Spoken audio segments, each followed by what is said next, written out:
Thank you. Again, we see at 21 minutes and 10 seconds until 24 minutes and 22 seconds, there are 80 steps recorded.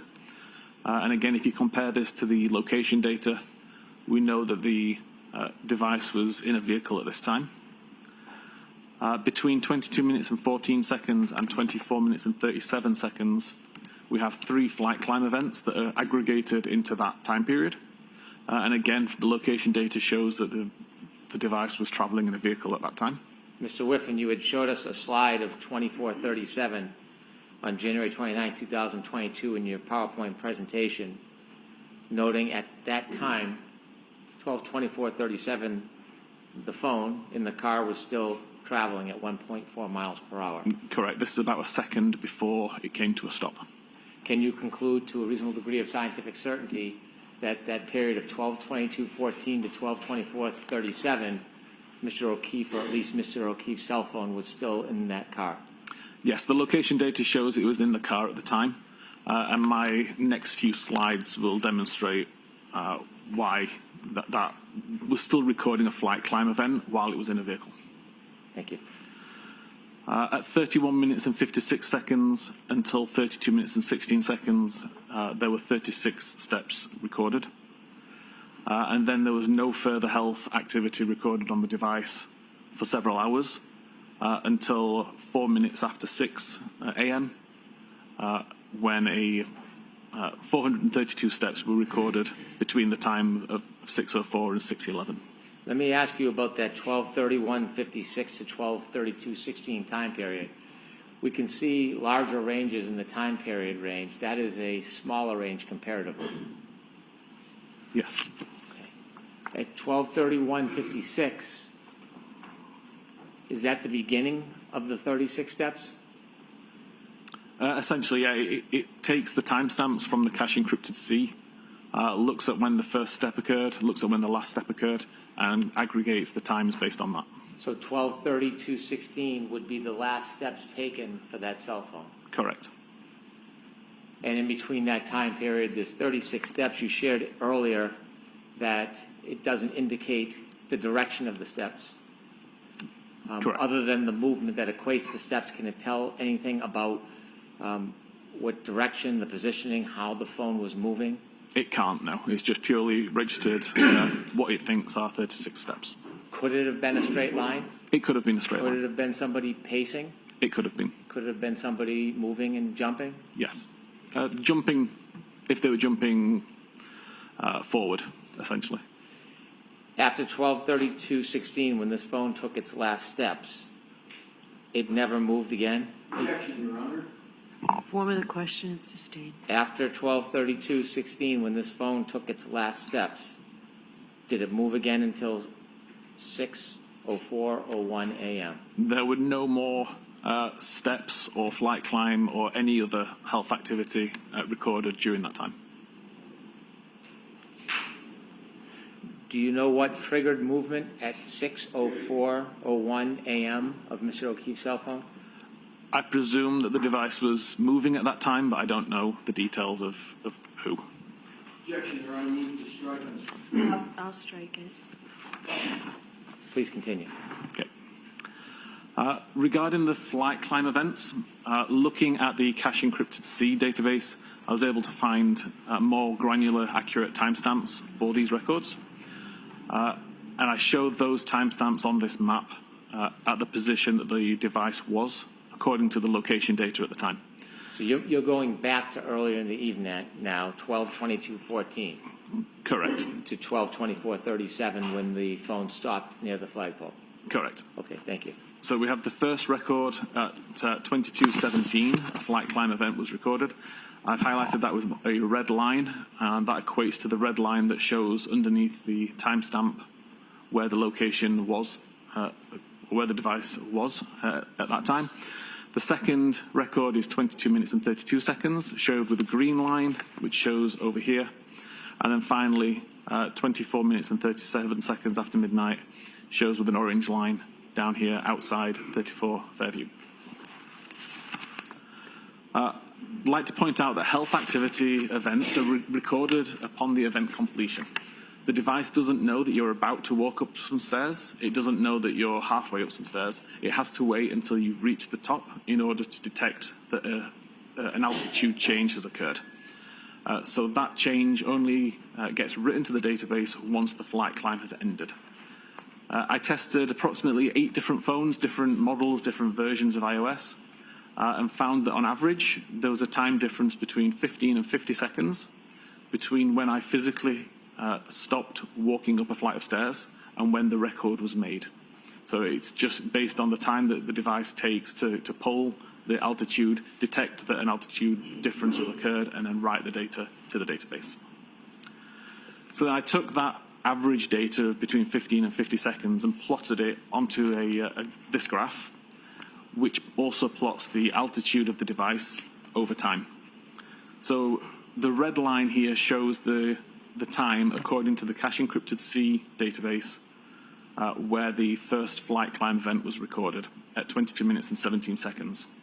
Working back 15 seconds from that to say that with the gap that I know exists between the flight climb ending and when the record's recorded, the flight climb event is presumed to have occurred within this red gradient area. The altitude information on the device shows that between those times, the altitude increased from around 41 meters to around 45 meters. You may recall earlier I said that it's a 3-meter incline that Apple considers a flight climb event. Therefore, the incline that occurred within this red gradient is sufficient to trip a flight climb event. When we look at the second record at 22 minutes and 32 seconds, this is shown on this chart as a green line, and again, working back 15 seconds and beyond to allow for the tolerance, we see the green gradient area. This shows an altitude change of around 45 meters to 48 meters. Again, that would be sufficient for a flight climb event to be recorded because we have 3-meter incline change. We then don't see an incline change for a while. All we see is the device going downhill until we get the record right at the end there at 24 minutes and 37 seconds. And again, working back around 15 seconds to the orange gradient, we see an increase from around 25 to 28, 29 meters. Again, that would be sufficient to cause a flight climb event to be recorded. I'd like to ask you, Sorry, I'll go back. continue, and then I'll ask you, please. Okay. I then compared that information to a topology website from the area, according to a topology website data, and plotted that out here.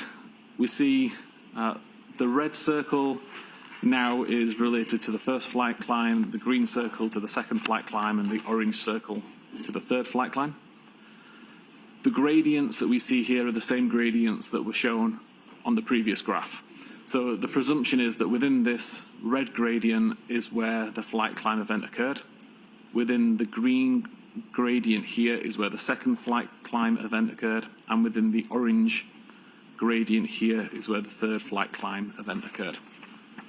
The white circles show the altitude of that particular location according to the topology website. So again, we see that for the red gradient, there's an increase from 43 to 47 meters. Between the green gradient and the green number 2, again, we're going from around 47 to 50 meters. And then with the orange gradient at the bottom, we've gone from around 26 to 28 meters. So fairly consistent with the data that was recorded on the device in terms of altitude information. And I would suggest is the reason that these flight climb events occurred. Mr. Whiffin, there's 3 different times. The first is 12/22/17. At that time, was the Waze data app initiated? It was. And did that indicate whether or not Mr. O'Keefe or his phone were traveling in a car at that time? It appeared to still be traveling in a car. At 12/22/32, was the Waze data initiated and active? It was, yes. And at that time, does the data indicate that Mr. O'Keefe's phone was in a vehicle and moving? It does. And you showed us a slide finally from 12/24/37 that the vehicle was still moving 1.4 miles per hour. Correct. And was the Waze data initiated and active at that time, 12/24/37? If I remember correctly, Waze had closed about 5 or 10 seconds earlier.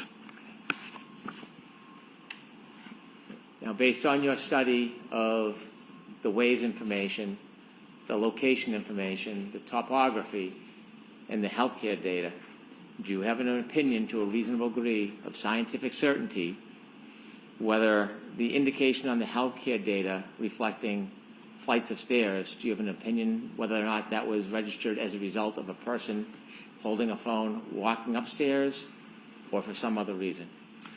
Based on the location data, the health data, and the research that I did and the testing, I believe it is more likely that the device was in a vehicle traveling on a road going up an incline versus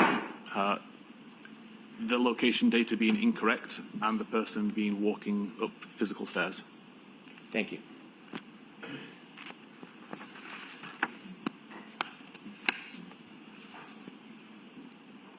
You can continue, please. Okay.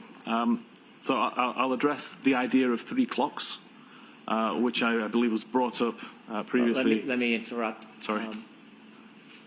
Why don't we just explain to the jury how clocks work in an iPhone? That is kind of covered in the next slide anyway. Okay. Maybe worth just jumping ahead to that slide. Explain the idea of 3 clocks. Yes. Essentially, there is one clock on an iPhone. It's the clock that you see. It's shown in the top corner, and all activity is related to that particular time. So when you receive a text message, the time that's shown in the database is related to the time that you can see on the phone. When you do health activity, it's related to the time that you see in the top corner of the phone. Everything is related to that time. The difference is within the current PowerLog databases. It's a subset of files stored on iOS devices. They use what's called a monotonic clock, but it's not a clock that can actually be trusted to see when events occurred. It's the way that the device records time. It's essentially a counter that's just counting seconds since the device was reset, basically. And I'm sure most people can recall a time where you would set a clock on a digital device, come back to it 3 or 4 months later, and the clock's now not quite as accurate as it was when you left it. Time starts to drift. It might drift forward and be faster. It might drift slower and be further behind. That essentially happens with the monotonic clock as well. So you have to take the values that the monotonic clock provides and add or subtract different values, which are essentially offsets, in order to get the accurate time. And that's what I'll be displaying in this slide here. The confusion with the idea of 3 clocks, I believe, comes from the way that Magnet Axiom product displays PowerLog data. They show a monotonic date and time, a baseband date and time, and a display date and time within the PowerLog records. As an examiner, it's really good to see this data and understand how the tool is determining these values. As an examiner, it would be really bad to look at these values and think that they are accurate timestamps at face value, because they aren't. And I'll start to talk through how this information works. So the other thing that Axiom shows, as well as the monotonic baseband and display times, is they show the location where this information came from. In this case, we have 2 tables. One is called PL Springboard Agent Event Forward S Block. And that is what this table is here. And you can see we've got an ID number, a timestamp, and a value of locked. But we also show a second table that's involved called PL Storage Operator Event Forward Time Offset.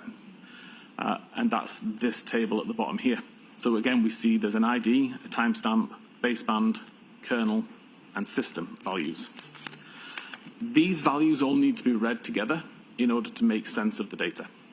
So for example, if I take the timestamp that's shown here, the 1643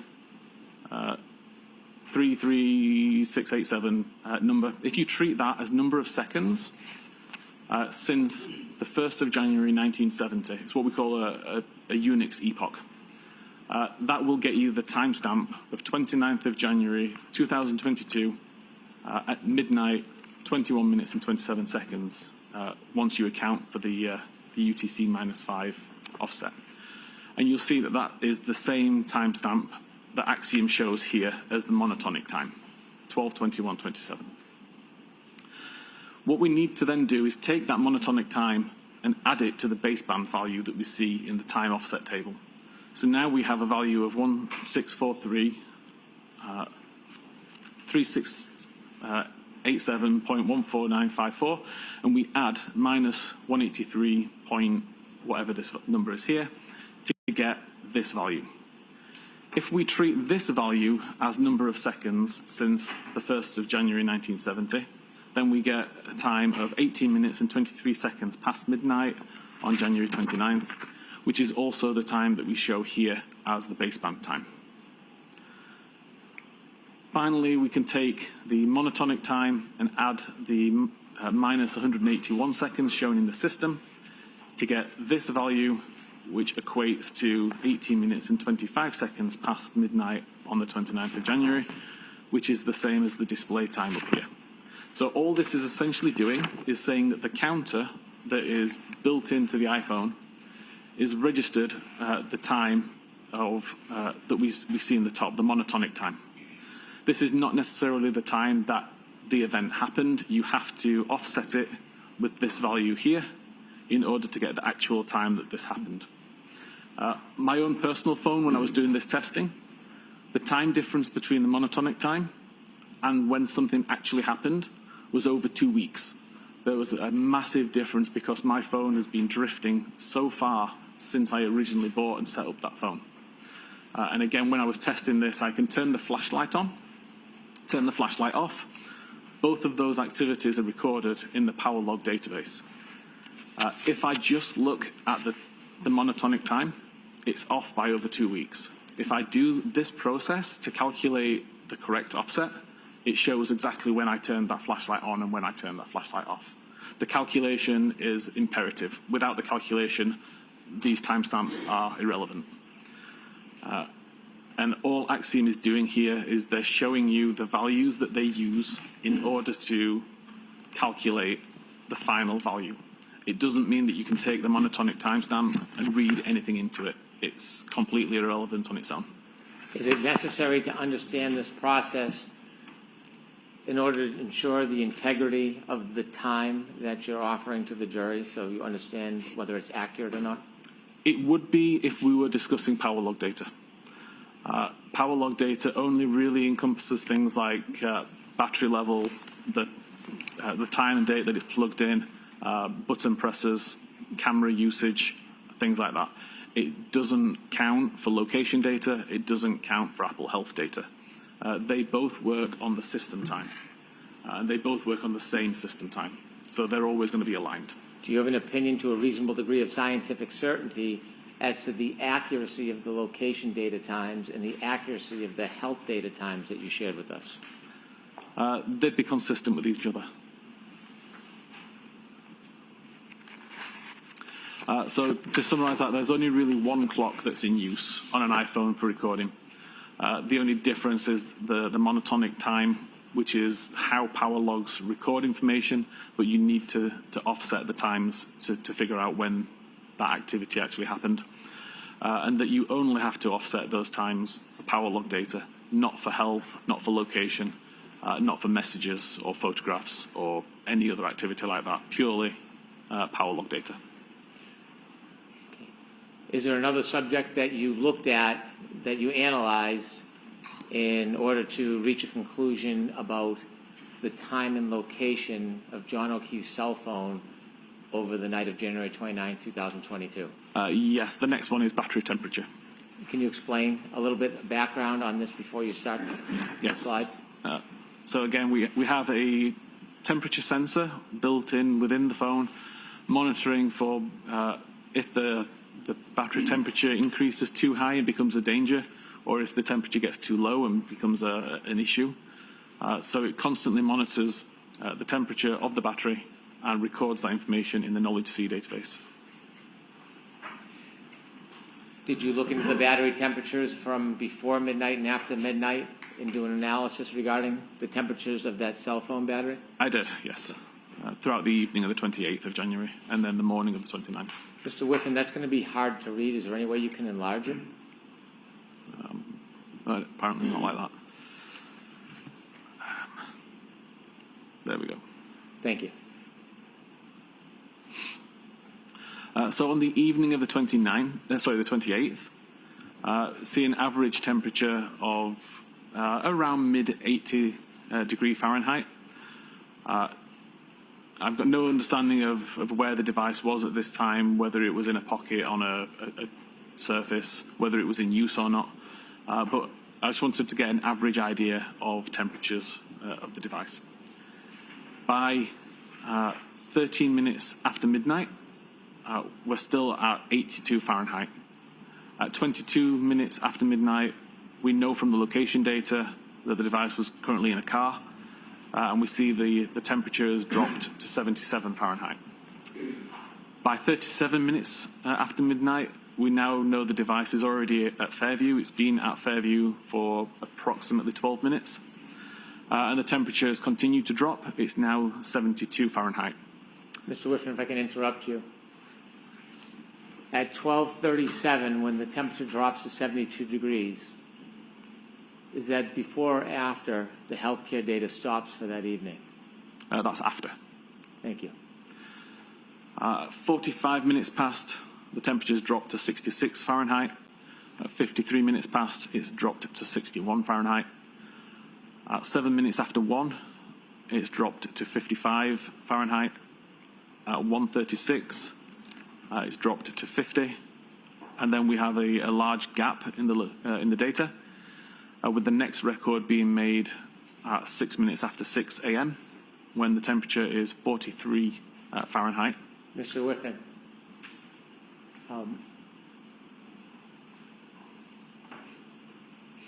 if a phone has any protection or coverage, well, let me ask it this way.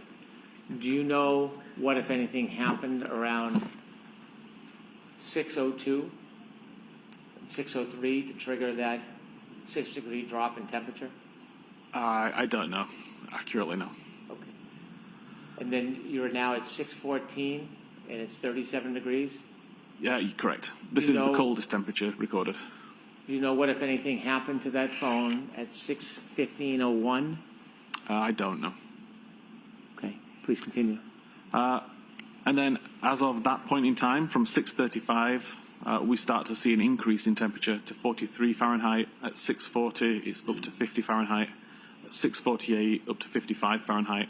And at 6:56, up to 61 Fahrenheit. And then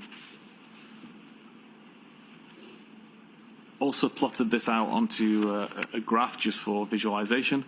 Again, we can see on the evening of the 28th, the temperature is relatively consistent. It starts to drop as we know the phone is traveling in a car. And by the time it arrives at Fairview, we only see it drop until 1:36 a.m. We see a relatively modest drop over the next few hours, but no records recorded. We see the final drop at 6:14, and then we see an increase. But there are no increases occur prior to 6:14 that would suggest that the phone went from a cold environment to a warm environment or had extensive usage. Between 1:36 a.m. and 6:06 a.m., is there any indication at any time that that battery temperature went up? No, there's no records related to battery temperature at all for that time. Thank you. Is there another area that you looked at for your conclusions in this case? Yes, I was looking at device usage. What is device usage? Information about when the user unlocks the phone, what applications they're using, what they're using the device for, and when they lock the phone again. Would device usage require an actual person to interact with the phone, or can it happen without user interaction? Everything that I was looking at was related to physical interaction and manipulation of the device by a user. Please continue. So the three sources of data that I used for this were Knowledge C, a database I mentioned earlier that logs lots of different activity, including device unlocks, device locks, applications that are on screen.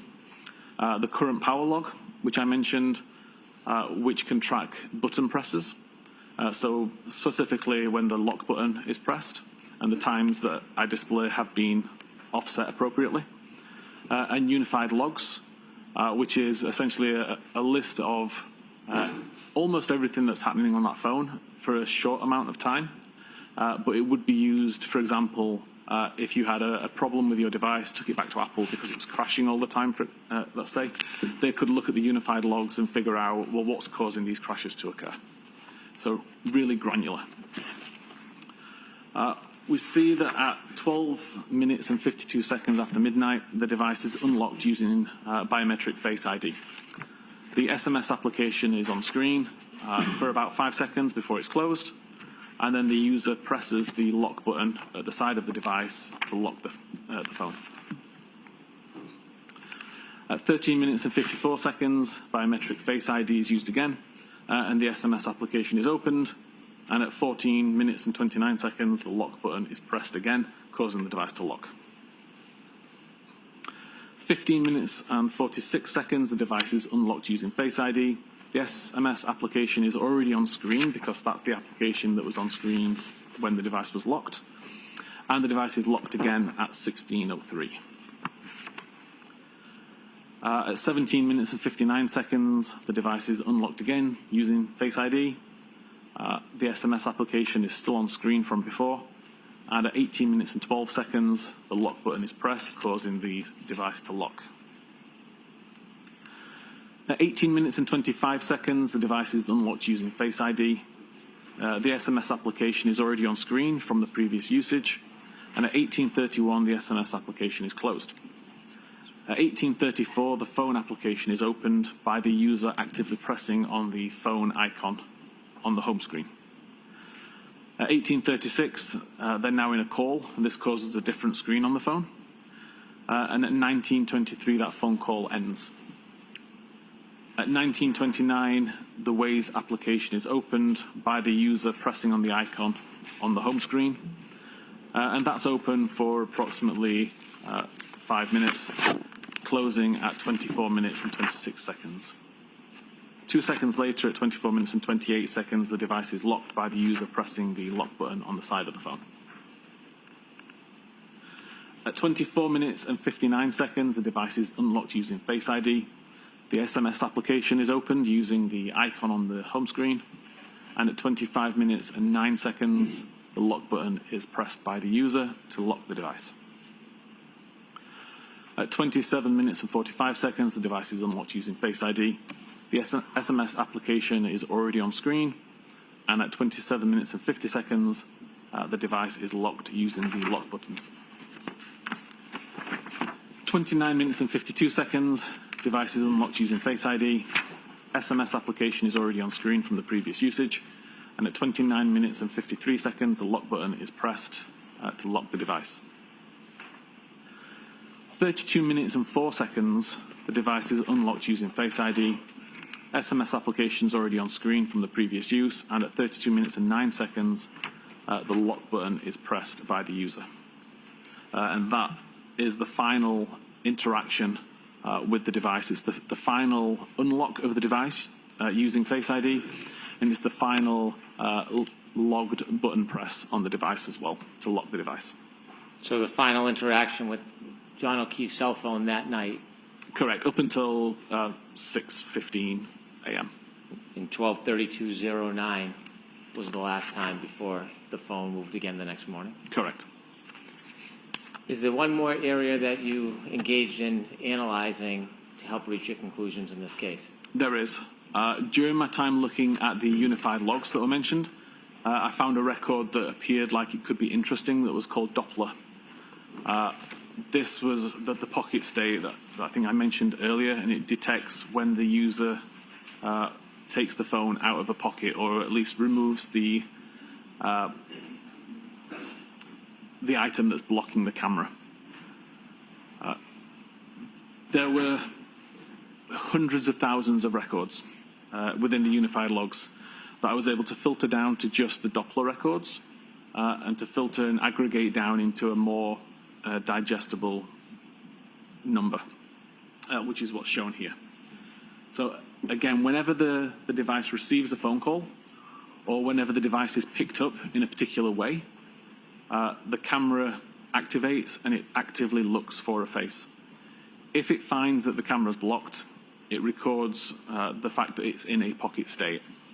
And it will continue to record pocket state until either the obstruction is removed, so the device has been removed from a pocket, or until whatever is calling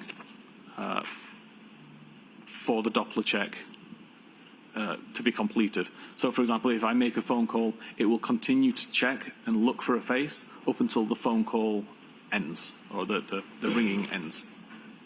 So in this case, at 12 minutes and 37 seconds, see a small amount of time where 4 Doppler checks were conducted.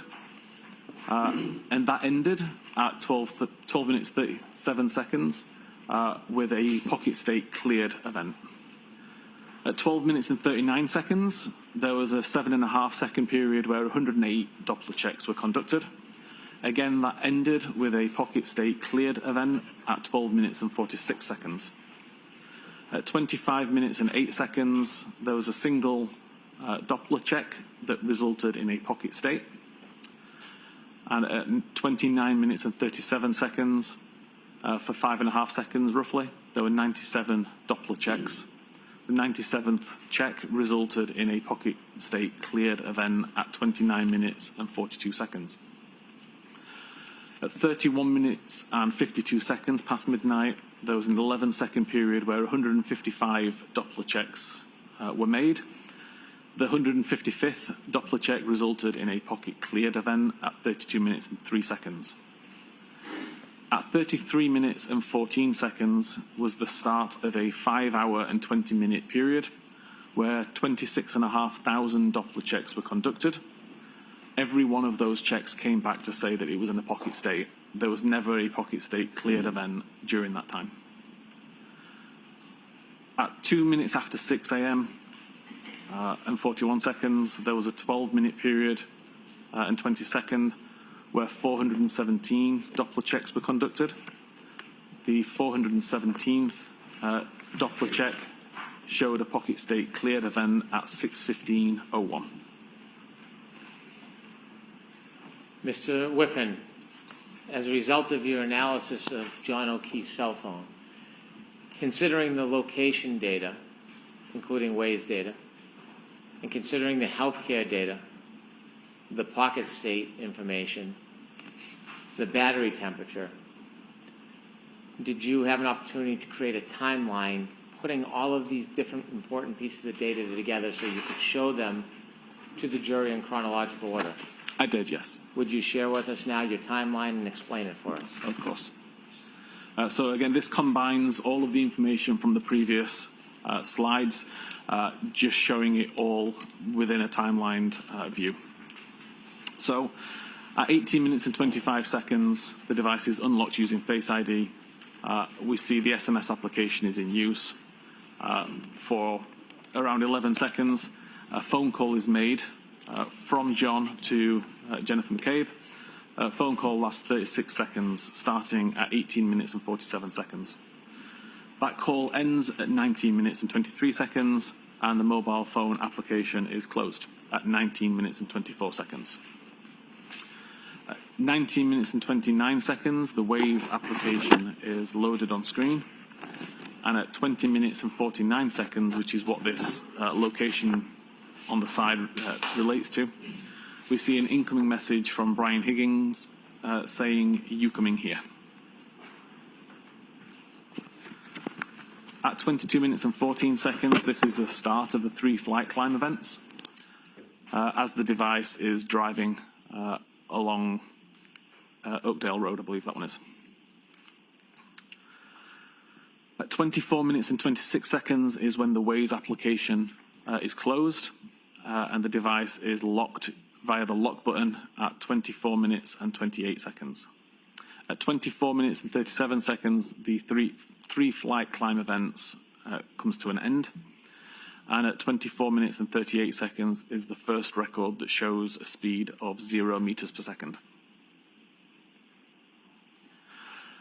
At 24 minutes and 59 seconds, the device is unlocked using Face ID, and the message, "You coming here," is read at 25 minutes and 8 seconds after midnight. At 25 minutes and 9 seconds after midnight, the device is locked using the lock button. At 27 minutes and 33 seconds after midnight, a text message is received from Jen McCabe saying, "Here."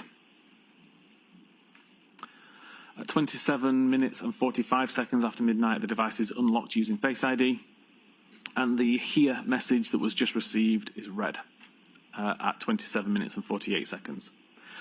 At 27 minutes and 50 seconds, the lock button is pressed by the user, causing the device to lock.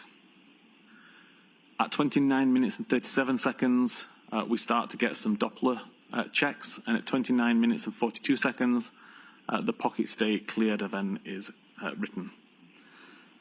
At 29 minutes and 44 seconds, there's an incoming call from Jen McCabe. This is answered and lasts for 7 seconds, ending at 29 minutes and 51 seconds. At 29 minutes and 52 seconds, the device is unlocked, and a second later, the lock button is pressed, causing the device to lock again. 31 minutes and 47 seconds after midnight, a message is received, again from Jennifer McCabe, saying, "Pull behind me." And at 31 minutes and 52 seconds, the Doppler check records a pocket state.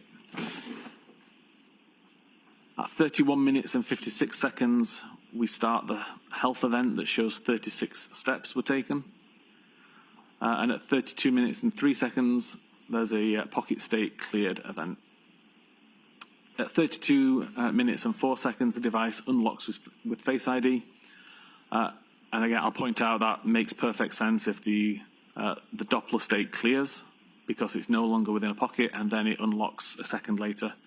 That makes sense with the logic that's been identified. At 32 minutes and 5 seconds, messages applications on screen, and the message "Pull behind me" is read. 32 minutes and 9 seconds, the messages application is closed, and the device is locked for the last time. At 32 minutes and 16 seconds, the 36-step health event is ending. At 33 minutes and 14 seconds, we have the first of the 26,500 Doppler state records that all record pocket state. This is followed by several phone calls at 33 minutes and 35 seconds, 34 minutes and 9 seconds, 34 minutes and 38 seconds, 35 minutes and 9 seconds, 35 minutes and 35 seconds, and 36 minutes and 9 seconds. All calls from Karen. Call were all unanswered, and all resulted in pocket state being detected by Doppler. At 36 minutes and 9 seconds, and again at 36 minutes and 40 seconds, 2 more phone calls received from Karen, again showing unanswered calls and resulting in a pocket state being recorded by Doppler function. 37 minutes past midnight, battery temperature has dropped to 72 Fahrenheit. And at 37 minutes and 8 seconds, a further phone call, again unanswered, again resulting in a pocket state recorded by Doppler. 37 minutes and 31 seconds, a 3-second voicemail received from Karen. And at 38 minutes and 21 seconds, another incoming call. And at 38 minutes and 26 seconds, another incoming call, both unanswered, both resulting in Doppler pocket state being detected by Doppler. And I've also shown some of the locations that were recorded at around this time by the device. 40 minutes and 31 seconds, a message received from Jennifer McCabe saying hello. This is the first iMessage or SMS message received by the device which is unread.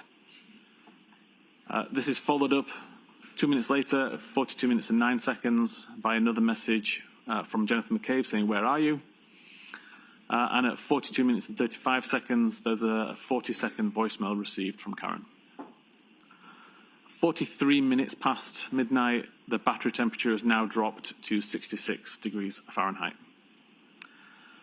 At 45 minutes and 53 seconds, another incoming message from Jennifer McCabe saying hello. And again, we can see location data at 53 minutes and 7 seconds, placing the device on the front yard somewhere kind of around the flagpole area. 55 minutes and 31 seconds, a message received from Karen stating, "I'm going home." 55 minutes and 50 seconds, a follow-up message saying, "See you later." Another location data, this is the location that's shown bottom left. And at 2 minutes past 1 a.m., another message from Karen saying, "Your kids are cooking alone."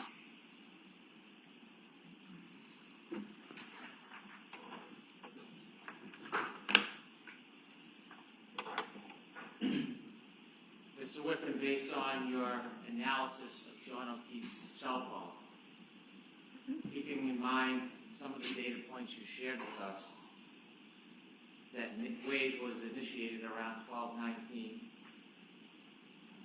that the car reached the flagpole around 12:24:37,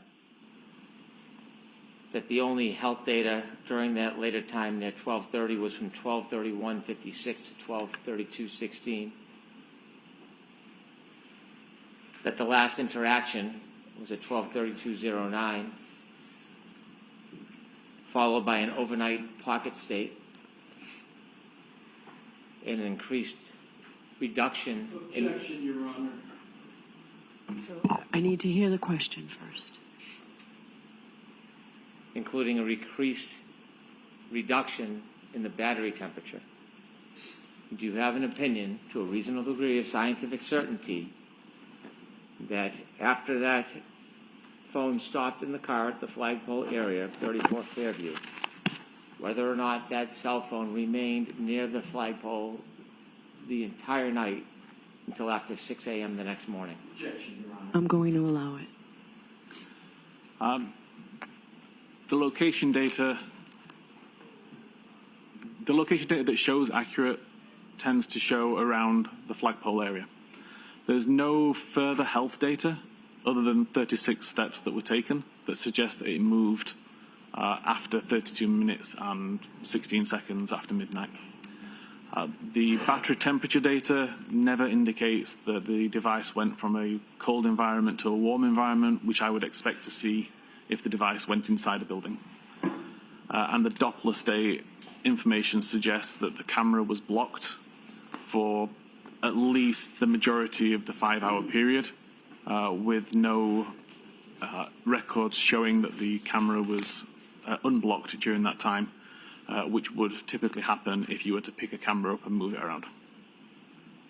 Does that lead you to a conclusion, to a reasonable degree of scientific certainty, Yes. whether that phone remained in the flagpole area from around 12, Objection, Your Honor. 24, 33, So until the next morning at 6 a.m. or after? That's the my opinion. objection's sustained. Ask the question in a different form. Do you have an opinion where John O'Keefe's cell phone was from around 12:24:33 on the evening of January 29, 2022, through at least 6 a.m. and after that morning?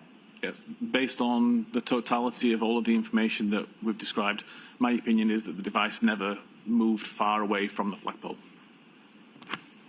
I have no further questions. Thank you. All right. Mr. Leslie? May I reapproach, Your Honor, please? Okay. Jurors, feel free to stand up. Thank you, Your Honor. May I proceed with the Yes. administrative matters? May I approach? Yes. Thank you. Your Honor, pursuant to a stipulation with the prosecution, I would like to mark and enter into evidence 3 documents. The These are each portions of a March 2025 report prepared by Mr. Whiffin. The first one, So, yes, they can come into evidence. They can come into evidence. There's a stipulation. So And we so- can mark it as the next exhibit.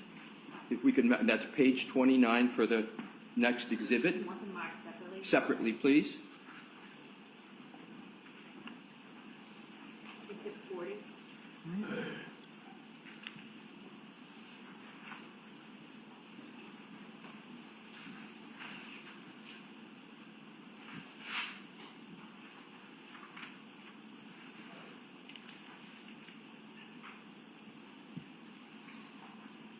The next exhibit will be pages 77 and 78 of the same report. Okay? Exhibit 41.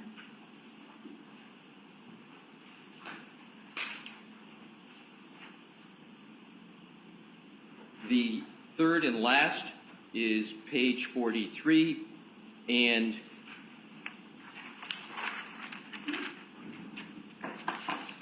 page 44. Exhibit 42. Okay, all set. Thank you, Your Honor.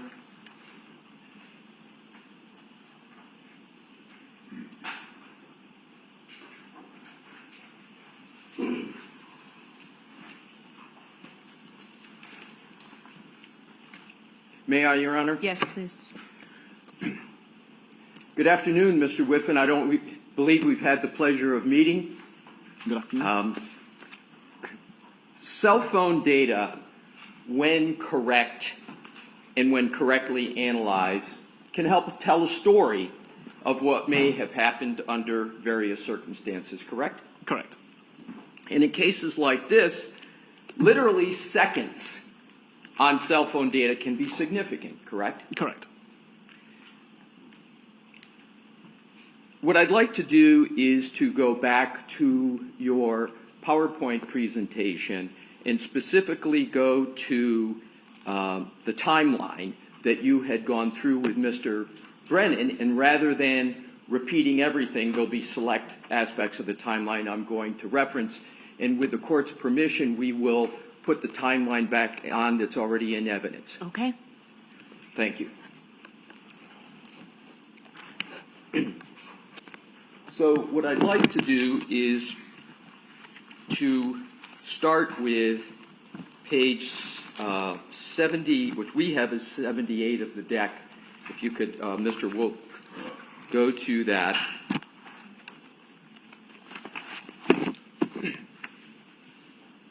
And what I'd like to do, if I could please, Mr. Whiffin, is draw your attention to the very last entry, which says at the bottom, location 122438, and it indicates description, first location record showing speed of 0. Do you see that, sir? I do. And this is the arrival of John O'Keefe's phone at 34 Fairview, correct? Correct. If we could go to the next page, please. We have up at the top 12:24:59, about 21 seconds later after arrival. We have device unlock with Face ID, correct? Correct. Is it possible for anyone other than John to unlock that device with Face ID?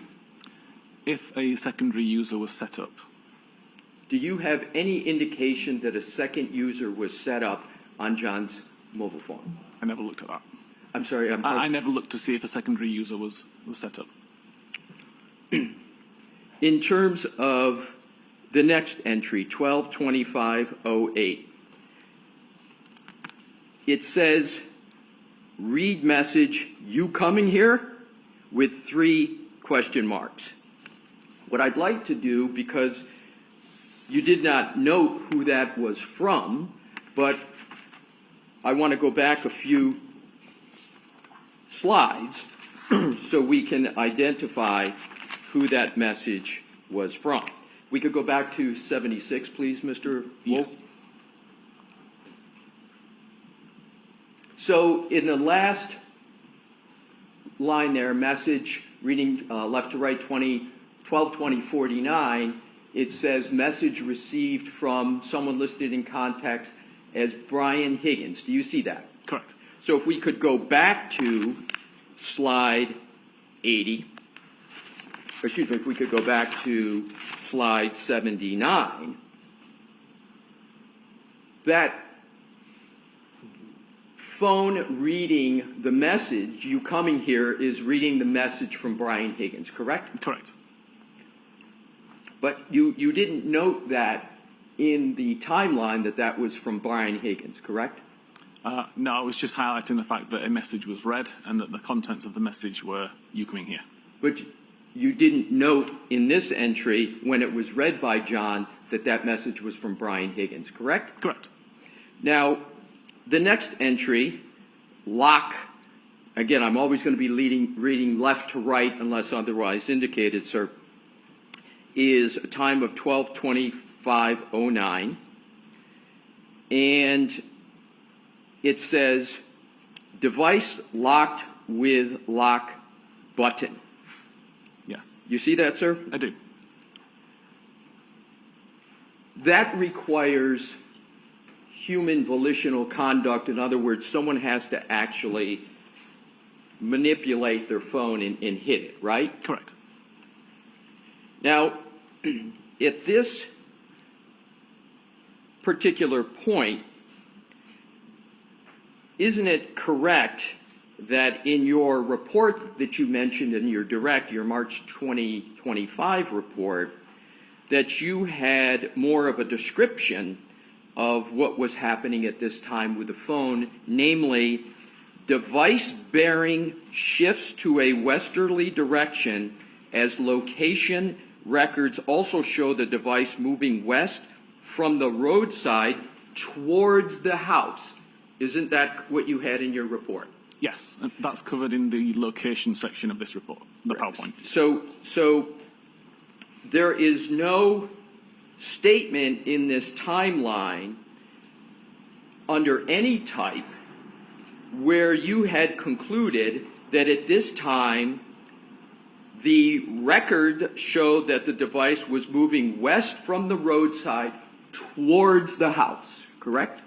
The location, latitude, longitude was moving westerly, but at the same time, the accuracy was increasing. So it didn't intrinsically prove that the device was moving. My question, Mr. Whiffin, is straightforward Okay. in this sense, that I'm just looking for an answer of whether on this timeline you included the analysis that you had in your report that the device at this time was moving west from the roadside towards the house. Did you include it in that timeline? No, I left that out of the timeline. Next entry, 27:33. And that's 12:27:33. You note that there's a message received from Jen McCabe. Here, exclamation point, question mark. You see that, sir? Correct. Now, at this point, you have two people in just 2.5 minutes, Brian Higgins and Jen McCabe, trying to find out if the John is coming to 34 Fairview. Is that a fair conclusion? It appears so. I'll allow it. Is that a fair conclusion? It would appear so, yes. So just because of the colloquy that occurred, I want to repeat the question. Now you have, at this point, at 12:27:33, you have two people, Brian Higgins and Jennifer McCabe, in just 2.5 minutes, trying to find out if John or the phone is coming to or if John is coming to 34 Fairview. Objection. Sustained. Ask it differently, Mr. Lesser. Thank you, Your Honor. Now, at this point, you have two people trying to find out if John is coming to 34 Fairview, correct? Objection. Sustained. Mr. Whiffin, in terms of the information at this stage, there are two communications with Mr. O'Keefe on this phone, and that is they're trying to find, excuse me, I'll rephrase it. There are two communications, one from Jennifer McCabe and one from Brian Higgins, correct? Correct. Now let's go to the next deck 80, please, Mr. Wolk. This is 122745, device unlock with Face ID, correct? Correct. And then right under that is 122748. It says read message, which it says here, and is it correct that that is the message that was sent by Jennifer McCabe? Correct. I'd just like to point out it says read message, not read message. Read message, thank Yes. you. And that,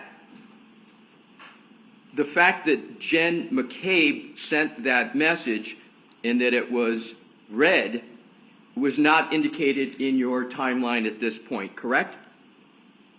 Sorry, repeat that question. Yes, you did not, it does not appear in that timeline that you've drafted that that message that was read was from Jennifer McCabe, is it? Correct. Correct. Next entry, 2750, device locked with lock button. Next entry down that, 2937, Doppler pocket state. And I want to be clear. Does Doppler pocket state mean that someone takes an iPhone? Because up above there's red messages we went through on 2748. So if somebody reads the message and then it goes at 2937 into Doppler pocket state, does that mean someone has, for example, put it in their pocket? No.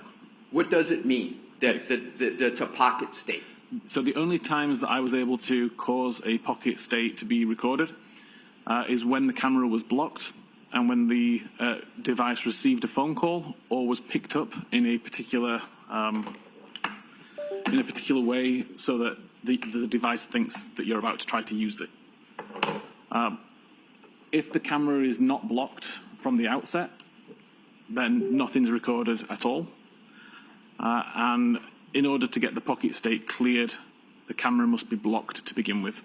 So again, you have to receive a phone call with it in your pocket and remove it in order to get a pocket state cleared. Thank you, because that helped me, because that's exactly where I was going with the next question, which is pocket state cleared.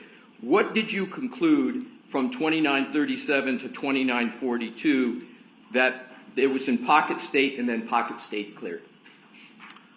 There was some activity on the device that caused the pocket state to be checked. The device was in a pocket state up until 2942 when whatever was obstructing the camera was removed. Next entry is a call at 12:29:44. And that, you state, is an incoming call from Jen McCabe, so there you do indicate the name. And you say answered 7 seconds, correct? Correct. Is the phone at this time that there's an incoming call from Jen McCabe that is answered out in front of 34 Fairview? Yes, it would be according to the location data. Right. So now we have at 12:29:44, the phone's out in front of 34 Fairview. There's an incoming call from Jen McCabe. It's answered. 7 seconds is how long the duration of the call was. Is that correct? Correct. And then 12:29:51, incoming call ends, and that's end of that 7-second duration. Correct. So you've concluded that this was a call that was indeed answered by the user of the phone, correct? Correct. Now let's go to Mr. Wolk 81, which is starting up at the top of 12:31:47. There is, as you indicate, an iMessage received from someone with a contact named Jen McCabe. You see that, sir? I do. Can you just state for the jury what an iMessage is? An iMessage is essentially a text message sent primarily from iPhone to iPhone via the Apple servers, not like an SMS message which goes through carriers. And is it correct that the message that was received from Jen McCabe said, from a contact, Jen McCabe says, "Pull behind me"? Correct. And then at 12:31:52, we're back to Doppler pocket state, correct? Correct. Now let's go to the next entry, which is Deck 82. It's under health type. And what I want to do is see if we can clarify. The Commonwealth on direct examination, and multiple times referred to this as healthcare data. Do you remember hearing that healthcare data term? I do. Is that a correct term? Is it healthcare data or is it health data? That is health data. So it's incorrect to refer to this as healthcare data, correct? Healthcare data is encompassed within Apple Health, but primarily if we're talking about steps being taken, it would just be health data. Right. So the correct parlance is health data, Yes. correct? Particularly when we're getting to steps. Is that correct? Correct. It's important to be precise about the parlance. Yes. So in this entry, 1231:56, you state that there's the start of health event, quote, 36 steps / 25 meters, correct? Correct. Is it accurate to say that because we're in the United States and we don't work on the metric system, that 25 meters is about 84 feet? Are you able to make that calculation? It's approximately that, yeah. Right. Would you accept approximately I 84 accept. feet? So as we discuss meters, we can go to feet and Yes. about 84 I would accept feet. it approximately 3 times 25. Right. So, So, in your report of March 2025, isn't it correct that for this time, you stated that the device began moving for a period of 20 seconds, correct? yes. So, again, your conclusion from your analysis is, with these 36 steps, the device at this point began moving. Correct? Yes, correct. Next entry. 12:32:03. Pocket state cleared. Correct? Correct. So does that mean that there's some human activity going on, interaction with the phone, or not? It could have been a received phone call. It could have been movement of the phone to be lifted. But something has happened. But something's correct? happened, yeah. Next, 12:32:04, device unlocked with Face ID, correct? Correct.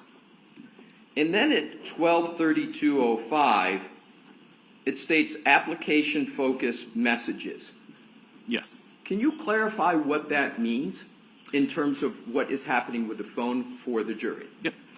So at 32 minutes and 5 seconds, the messages application was in focus on screen. So it was the application that was being used by the user at that time. Now, the next entry is message 12:32:06, and it states red message, quote, pull behind me, close quote, correct? Correct.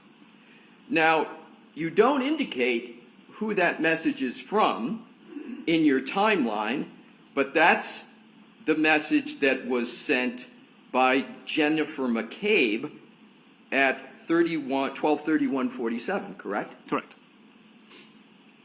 Next entry is application lock at 12:32:09, and you've got here end application focus, and then you state device lock with lock button for the last time, correct? Correct. So that's again pressing the side button on the iPhone that locks it. Correct. And that requires human conduct, human interaction with the phone, correct? Correct.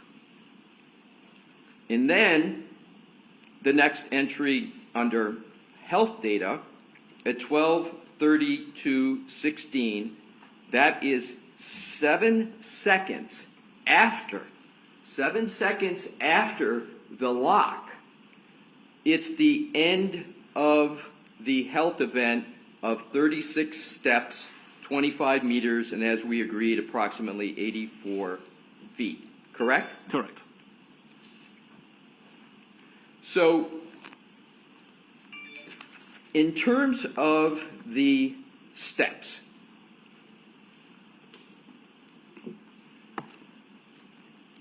I want to turn to some further information with regard to your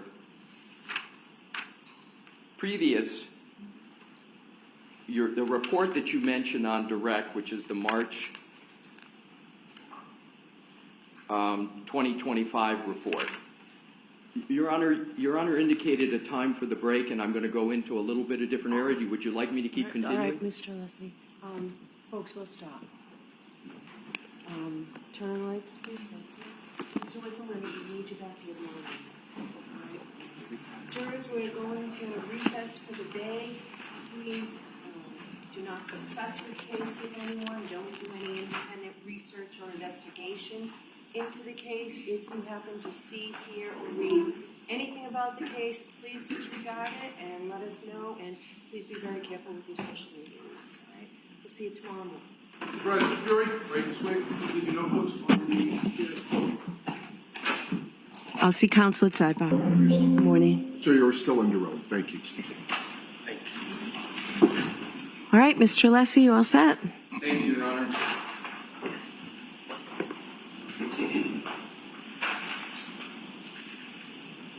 May I approach? Yes. Thank you.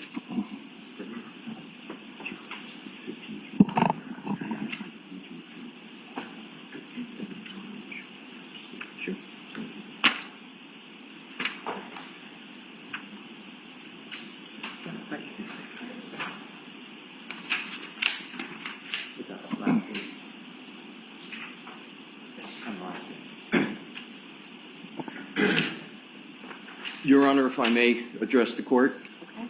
Mr. Brennan and I have agreed, as we did yesterday, to stipulate into evidence portions of Mr. Whiffin's March 2025 report. So if I could have it marked. Okay. Thank you. Exhibit 43. Thank you. Thank you.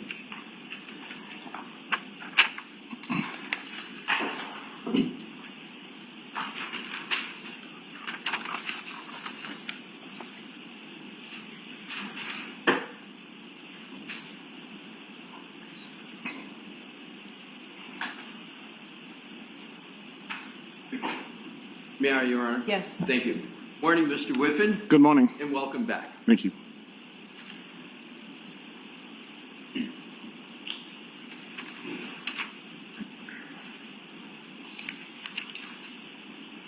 May I approach, Your Honor? Yes. Thank you.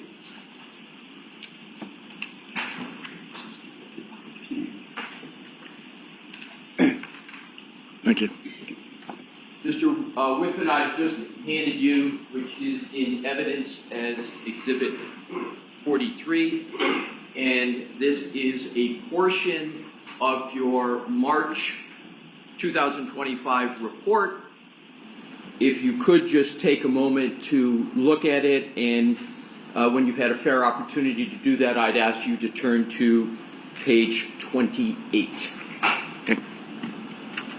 And just, if you could, sir, just pick up your head and let me know when you're ready to proceed. Okay, thank you.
Thank you.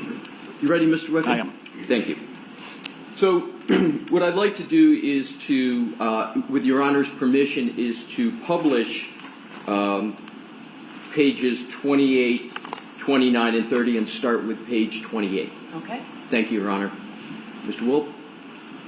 And if you could enlarge the text down below as much as you can so the jury can see it. Thank you, Mr. Wolf. So, Mr. Whiffin, this summary section of your report is a summary of the location section that you wrote in your March 2025 report, correct? That's correct. And it states the location data on this device contains a vast number of records while traveling between 12/19/33 and 12/24/38. These records all have a high horizontal accuracy value as well as bearing and speed information which conforms to the streets being traveled. Next paragraph. The device arrived outside 34 Fairview at 12/24/38 where it remained static for about 30 seconds. Do you see that, sir? I do, yes. And did I read that correctly? You did. Did I read that correctly? Sorry, yes, you did. Yeah, so at the end of it says, show the device moving west from the roadside towards the house. That's what you wrote, correct? Correct.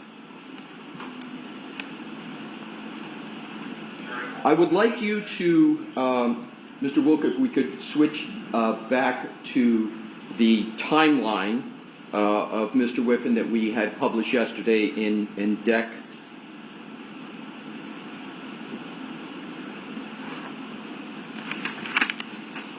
79.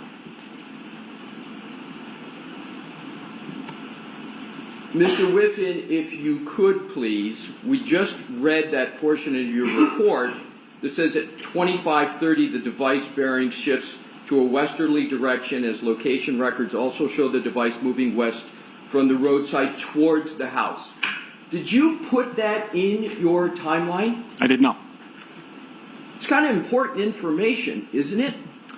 I believe with the declining accuracy, the value that those records provided was more limited. But it was important enough for you to write it in your report, but you didn't put it in the timeline, correct? Correct.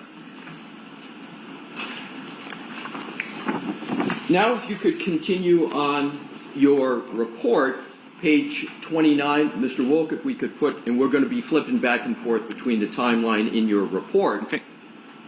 If we could go to page 29, enlarge it, the text, so the jury is able to read it along with us. We're going to start from the top. So the next says, from the combination of device location and bearing, it does appear that the device started to move towards the house. However, since the bearing information appears to be based on the location records rather than the direction the device is facing, it is difficult to say with any degree of certainty if the device actually moved. Did I read that correctly? You did. So the first part is again a statement that the device has started to move toward the house. Now, if we could go to the next paragraph. This location data is immediately followed by 12 minutes of low accuracy records which offer no reliable location information.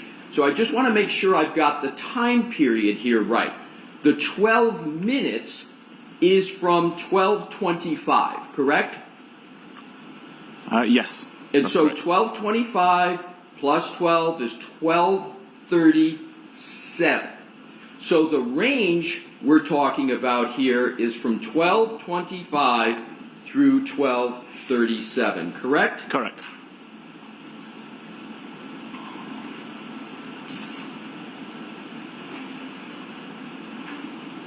Then, if we could go to, Mr. Wolf, please, back to the timeline, slide 82.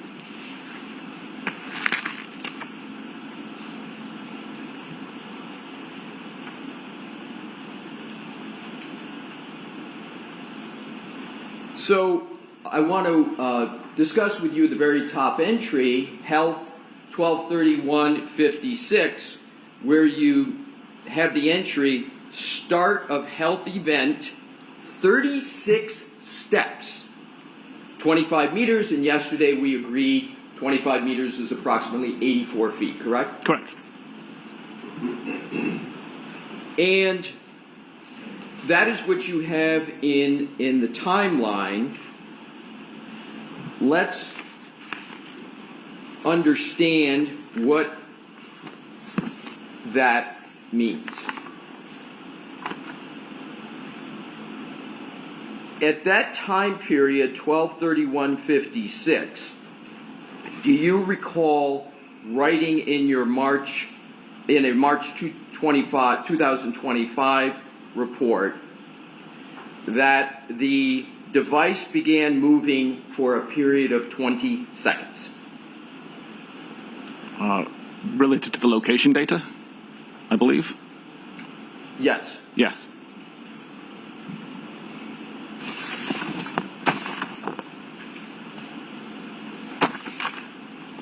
Now, if we could, Mr. Wilk, go back to page 29 of the report.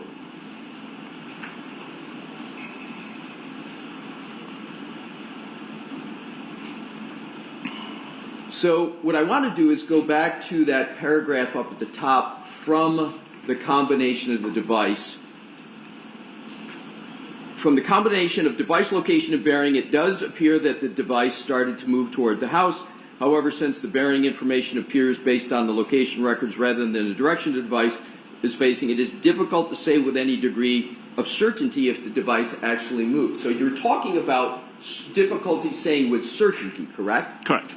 But it is certainly possible that the device was at that location and was moving toward the house. That's possible, correct? Based on location data, yes.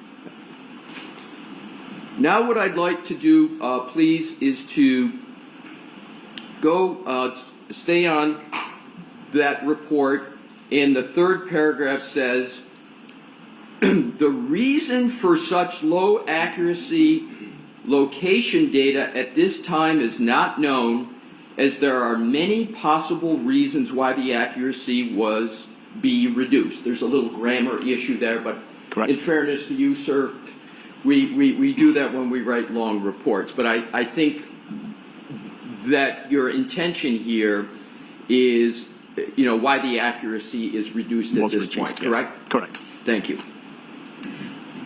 This could include reasons such as the device entered a building covered area, the result of weather conditions, geography, poor connectivity, or interference, to name a few. So those are the reasons you gave, which could contribute to some low accuracy, correct? Correct. And interesting, the very first reason you gave is that the device could be entering a building or covered area. And that phraseology could include a house, correct? Correct. It could include a garage attached to the house, correct? Correct. And it could include the house at 34 Fairview, and it could include the garage attached to the house at 34 Fairview, because both of those are buildings or covered areas, correct? Correct. Then you go on in the next paragraph to say it is known that the device was not being used at this time, and is this time that include that 12:37, 12-minute range, 12:25 to 12:37? Yes, it was not being used for location purposes. Right. So that's another reason why, right, the accuracy could be a little bit on the lower side. Correct.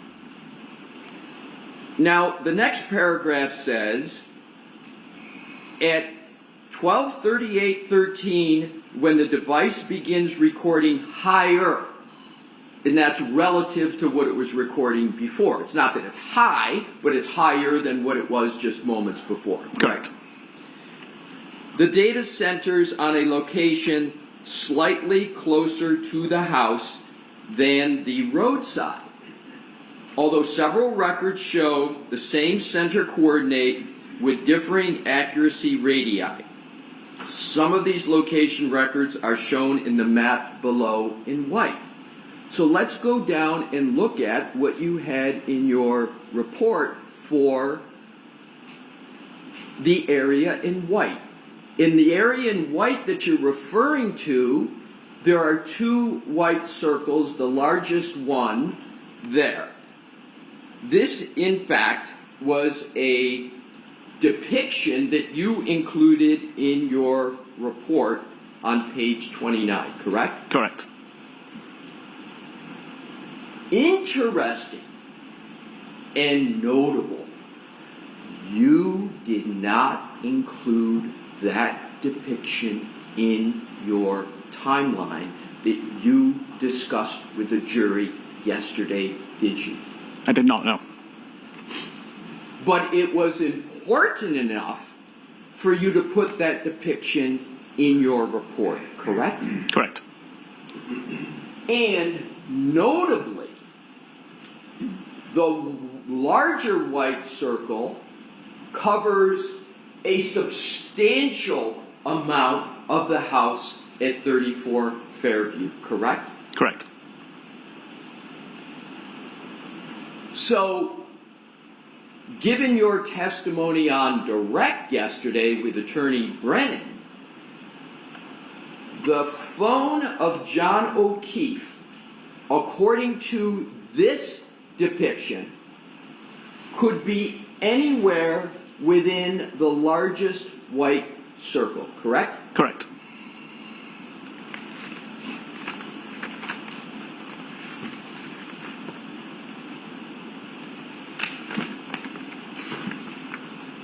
And this depiction was not offered by you or the Commonwealth in your presentation to the jury yesterday, correct? Correct. Not in the PowerPoint. Now, if we could go back, Mr. Wolk, to page 29 of your report, into the text, and if we can enlarge the text just a little bit, please, for the jury, Mr. Wolk.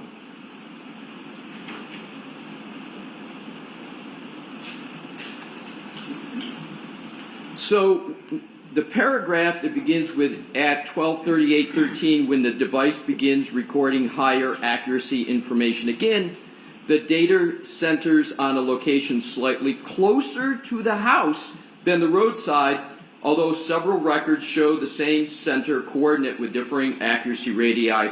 Some of these location records are shown on the map in white below. And I repeated that just to tether, to connect this part of the text to that diagram with the big white circle. Have I done that correctly? Yes, correct. Thank you, sir. The next paragraph.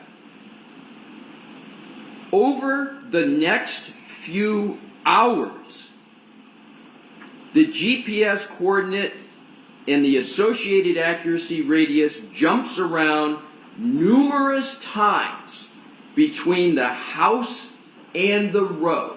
Did I read that correctly? Correct.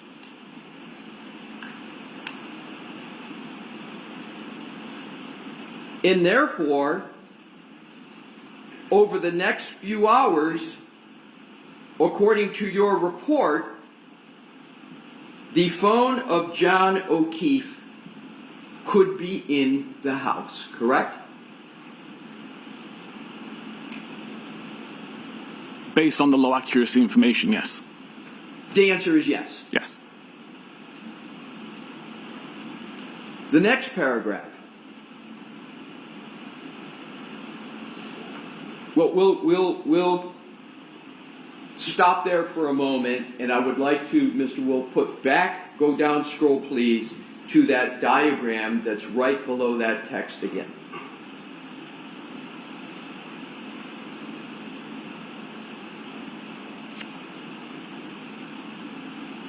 Yesterday, you discussed the Waze application with Attorney Brennan, correct? Correct. And you stated that Waze location data is more accurate than the data that comes from the Apple apps like health data and location, correct? Incorrect, no. I'm sorry, is Waze location data, in your view, accurate location data? There isn't really a thing such as Waze location data. I'm having trouble hearing. Waze location data doesn't really exist. Waze is requesting location data from location services, and location services would respond with high accuracy information. Okay, I appreciate that correction. So, when someone is using a Waze application, is the information they get through that Waze app accurate? It tries to be accurate, yes. And as a general matter, is the Waze application more accurate than the Apple information regarding location? It's the same thing. It's the same thing because it's coming essentially from the same source, correct? Yes, Apple provides that information to Waze. Right. So you had testified yesterday that at a certain point, the Waze application ceased functioning, correct? Correct. But just because it ceased functioning, the Apple applications were still taking effect, and that's why you could make this depiction on this item that is on the screen now, correct? Correct. If we could, Mr. Wolk, go to page 30.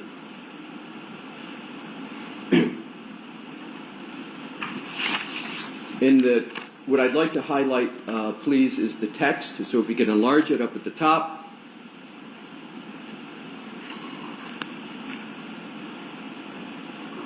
So you then state, while location data from this data source, cache SQLite, is usually able to identify the location of the device with a high degree of accuracy and reliability, these records are so close that making a distinction between the device's actual location on the front garden is impossible, correct? Correct. Your words, impossible. Correct.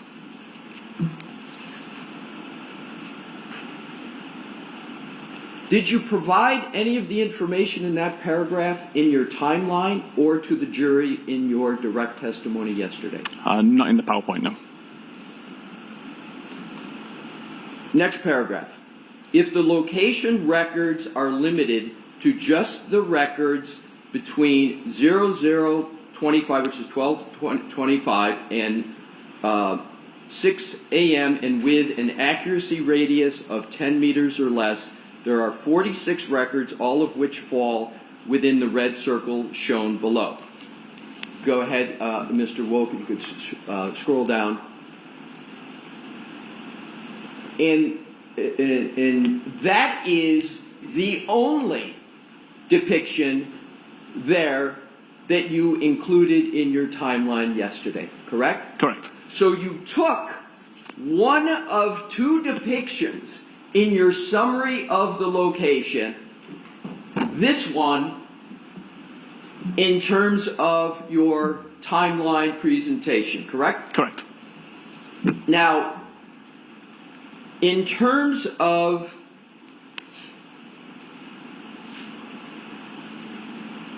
the timeline, and Mr. Wolk, if we could go back to the previous with the other depiction.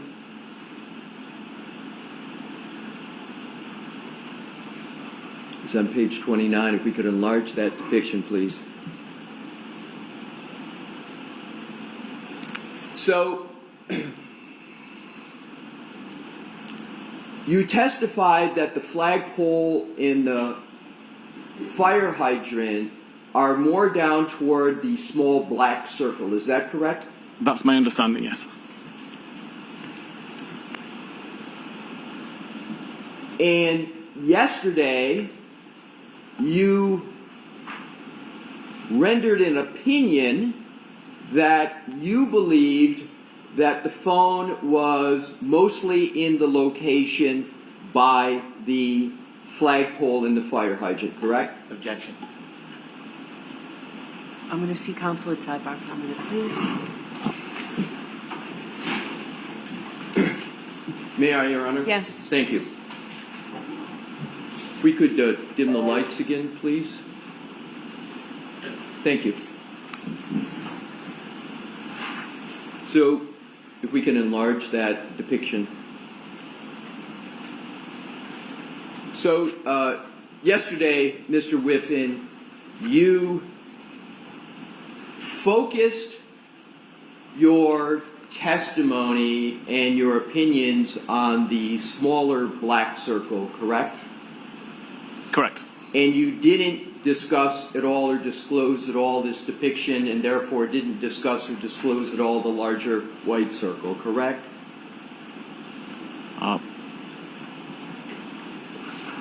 Not when discussing my overall opinion. Right. Yeah. So the answer Is no. right. So the fair way to interpret, and this is what you put in your report, this is your depiction, is that, and based upon what you said yesterday, the phone could be at the very edge of the top of the circle, correct? Correct.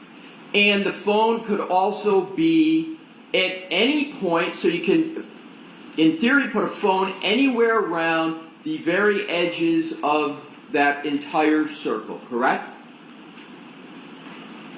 There's caveats to that, but yes. Well, I'm just asking Yes. you a question. That, according to your testimony yesterday in this depiction, the phone could be anywhere in that location Yes. within the area of that white circle. Correct.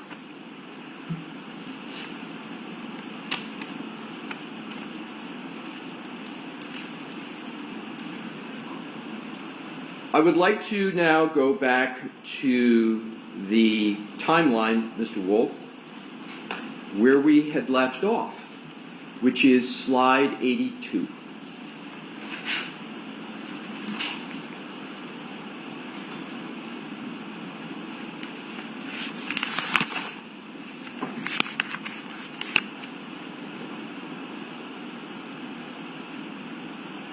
And at the very top entry, you have health, time 31:56, and then the description, start of health event, 36 steps, 25 meters, and we agreed about 84 feet. And this is where the device began moving toward the house for a period of 20 seconds. Is that correct? It's the time that 36 steps started to be recorded. I've got no idea of the direction of travel. I want to focus on the time, 12:31:56. Are you aware that a firm called Aperture, on behalf of the Commonwealth, has submitted a report that states that there was a trigger event at 12:31:56 that they refer to as the supposed collision? Are you aware of that? Objection. Sustained. I recall seeing a So you report. don't, Sorry. You don't have to answer that. All right, Mr. apologies. Wilson, that's okay.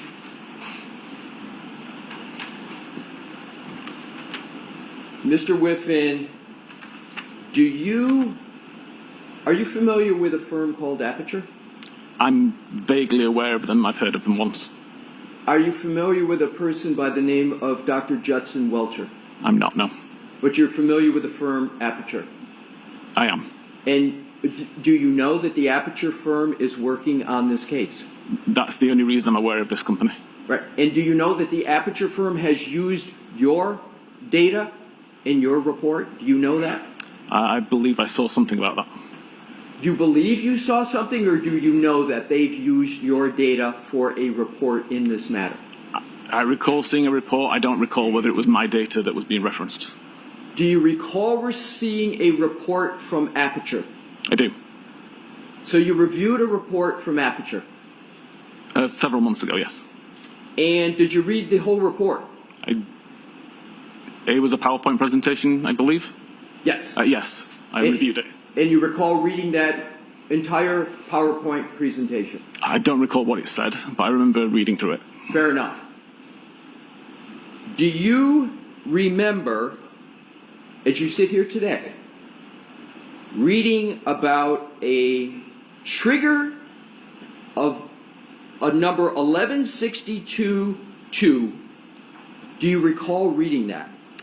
I recall seeing reference to a trigger event. What did you understand the aperture firm that's retained by the Commonwealth, what do you understand they meant by trigger 1162-2? Objection. Sustained.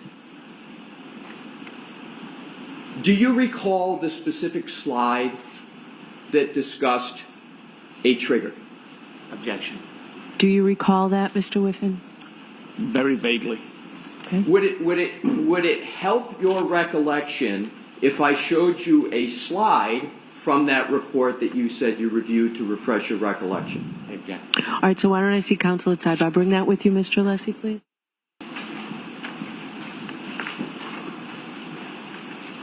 May I, Your Honor? You can approach. Thank you.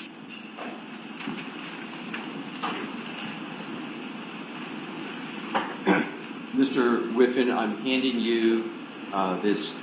Excuse me, Mr. Brennan. I'm handing you this document. Thank you. May I stand by the witness? Sure. Tell me when you've had a fair opportunity to take a look at that.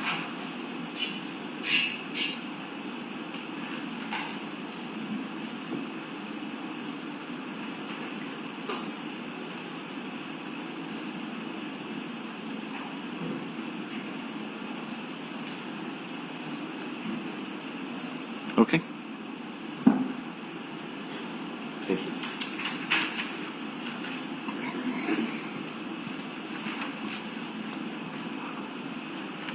Mr. Whiffin, does that refresh your recollection with regard to an aperture report that discusses a trigger of 1162-2? It does, thank you. Pardon me? It does, thank you. And how does it refresh your recollection? I remember seeing that several months ago. I'm sorry, Your Honor. There's a blower on here that I'm having trouble hearing Mr. Whiffin. If you, sir, could bring the mic, it's not your fault. If you could bring it and speak a little louder, I'd appreciate it. Yeah, I recall seeing that as part of the report that I read 2 months ago. And you recall the time of 12:31:38 now, correct? Correct. Let's go back to your timeline.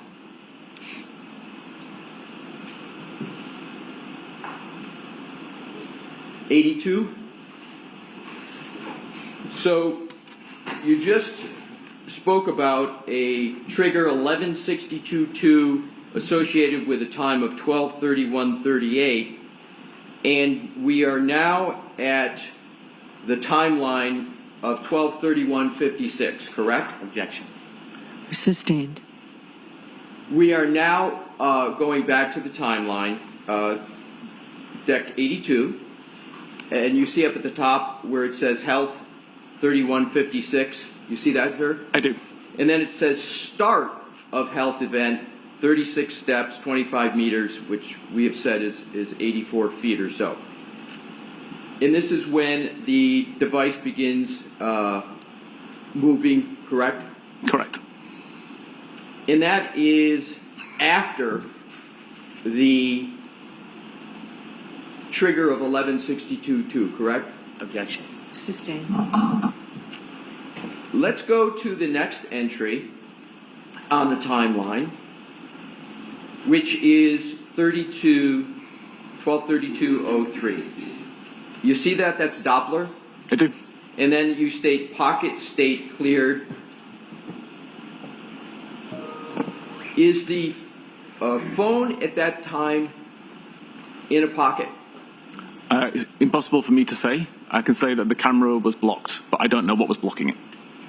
You're saying at this point the camera is blocked? It had been blocked, and at that point, it became unblocked. So at this point, it became unblocked from a previous block status, correct? Yes. Does there have to be some human manipulation of the phone at 12:32:03 for that to happen?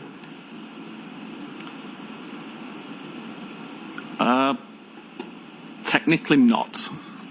There are scenarios that wouldn't require it. Is it more likely than not that there had to have been some human contact in action for this pocket state clearing event to occur? Yes. 12:32:04 is the next. It's a type unlock. Device unlock with Face ID. You see that, sir? I do. Is there some human action that has to occur for the device to unlock with Face ID? Typically, you must be paying attention to the phone. Sorry, sir? You must be paying attention to the phone, assuming that that setting's enabled. So someone had to be looking at the phone. Yes. At 12:32:05, application focus. What does that mean? That the messages application was at the foreground of the device being used. Next entry, 12:32:06. We discussed this. It says read message, pull behind me, and that is associated with a Jen McCabe. It's the Jen McCabe message of 31:47. Correct? Correct. And does a human have to be reading that for that entry to be made? The message needs to be on screen. If the conversation with Jen McCabe was already on screen when the device was unlocked, then that message would automatically be considered read. Next entry, app lock, 12:32:09, end application focuses messages, and then it says device locked with lock button for the last time. That requires human interaction with the phone, correct? Correct. And it actually requires somebody to take the cell phone and press the side button to do that, correct? It does, yes. So there has to be some degree of coordination for that to occur, for a human to be able to have something that hits that button, correct? Certainly, yes. Do you understand what the term fine motor skill means? Do you Yes. understand that? And would that person have to be using fine motor skills to do that? Yes. Next entry, 12:32:16. End of health event, 36 steps, 25 meters, again 84 feet. That is in your timeline because that's when you believe the end of the health event, the end of the 36 steps occurred, correct? That is the time that the device data shows the end of the health event, yes. May I have a moment, Your Honor? Yes. Thank you.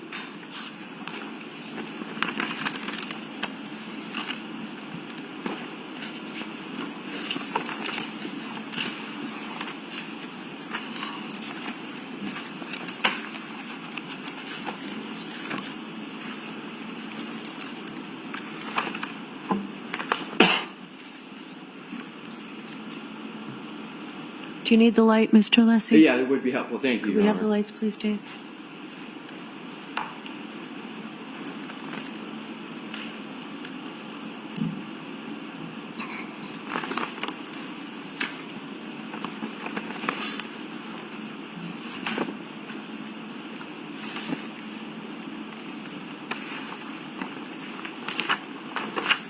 Do you recall writing in your March 2025 report the following?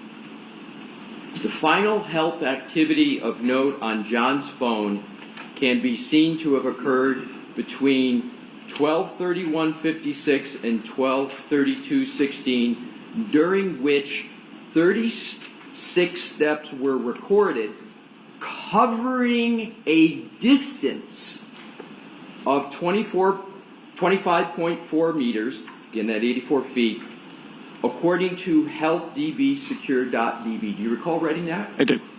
And you used in your report 36 steps were recorded covering a distance of 25.4 meters or 84 feet, correct? Correct.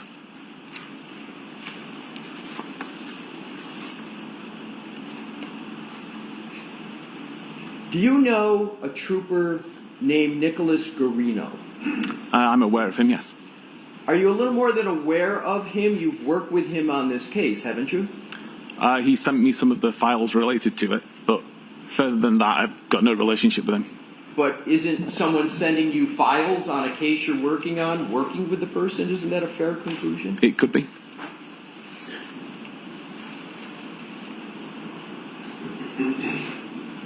Do you recall reading any reports of Nicholas Garino? I don't recall reading a report by Nick. Does that mean you didn't read it, or you just don't recall reading it? I honestly can't remember if I did or not. I remember some of the reports that I read for this case. I don't recall if one was by Nick. Would it refresh your recollection if I showed you a portion of his report to determine whether you would have read it? Please. Thank you. A moment, Your Honor, please. Sure.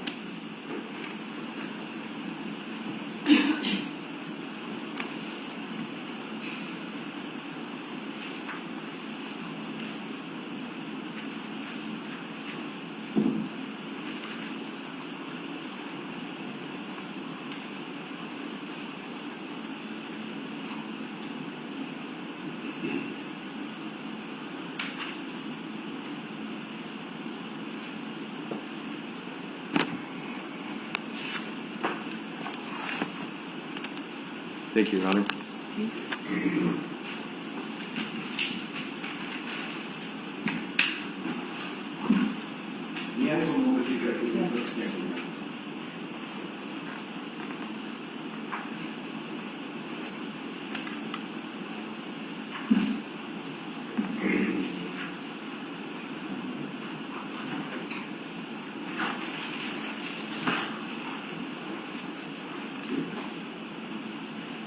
May I approach, Your Honor? Yes. Thank you. Show Mr. Brennan. Yes. I just want to make sure I've got the entire report.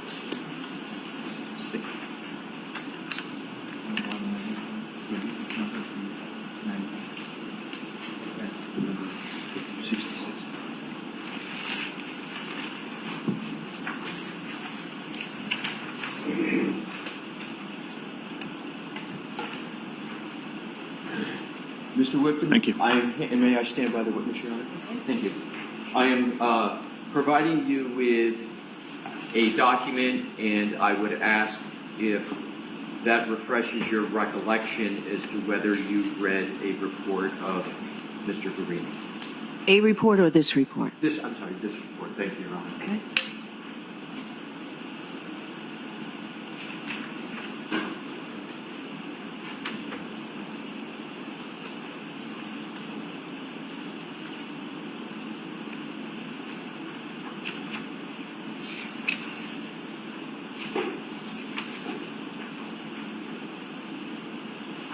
I don't recall ever seeing this report.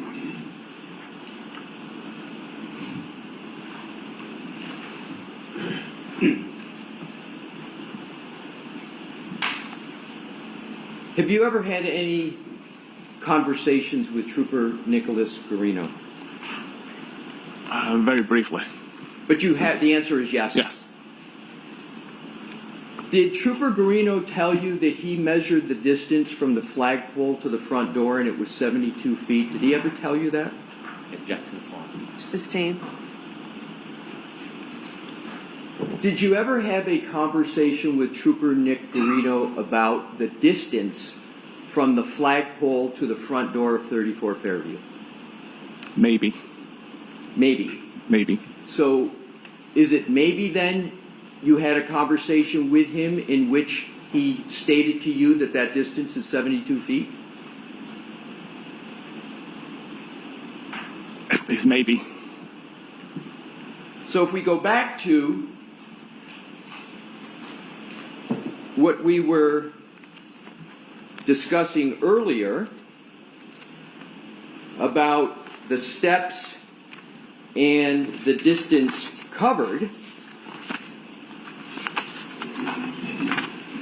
and this is in your report of March 2025, where we've talked about this, and it's the final health activity of note on John's phone can be seen to have occurred between 12:31:56 and 12:32:16. Is this the correct slide? No, it's not. So let's take it down. Thank you, Your Honor. Let me start that over. The final health activity of note on John's phone could be seen to have occurred between 12:31:56 and 12:32:16, during which 36 steps were recorded, covering a distance of 5.4 meters, or 84 feet. 84 feet is greater than 72 feet, correct? Correct. So if the distance from the flagpole to the front of the house is 72 feet, and your report notes 36 steps covering a distance of 84 feet, that would put those steps within the house, correct? It would.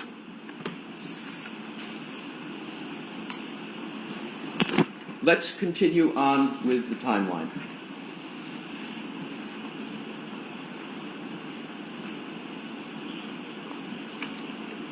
Deck 83. We now have Doppler 1233:14, and then Doppler pocket state. Do you recall in your report adding a word to this, that your report said pocket state detected? Do you recall writing that? More than likely, yes. Yes. But the detected word is not on that slide, is it? It's not, no. What does pocket state detected mean?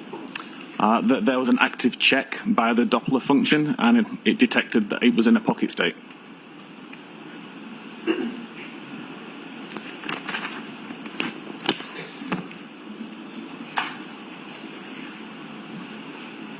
May I have a moment, Your Honor? Yes. To switch?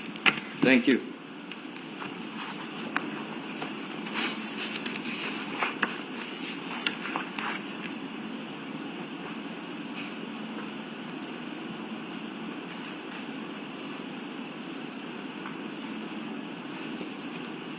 Thank you, Your Honor.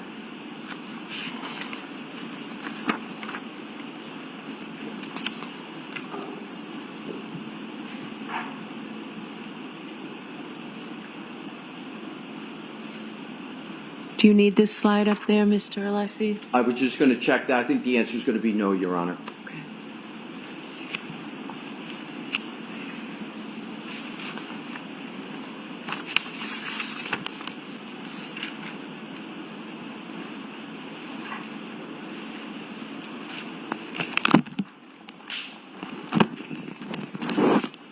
I would now like to change gears a bit and go to temperature with an iPhone. You recall that discussion in your direct testimony? I do. Thank you.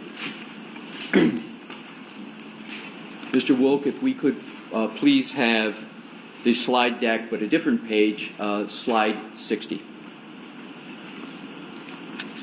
And just tee it up, but please don't put it on the screen yet. iPhones don't record ambient or the environmental temperature where the phone may be at any given time, correct? Correct. But the iPhones, including the iPhone of John O'Keefe, log the temperature of the battery inside of it, correct? Correct. And as a result of that function, examiners and folks like you can use the battery temperature of an iPhone to identify increases or decreases in temperature within the environment that the iPhone is physically located in. True? I believe so, yes. And that's right out of your report, right? Your March 2025 report makes that very statement, correct? Yes.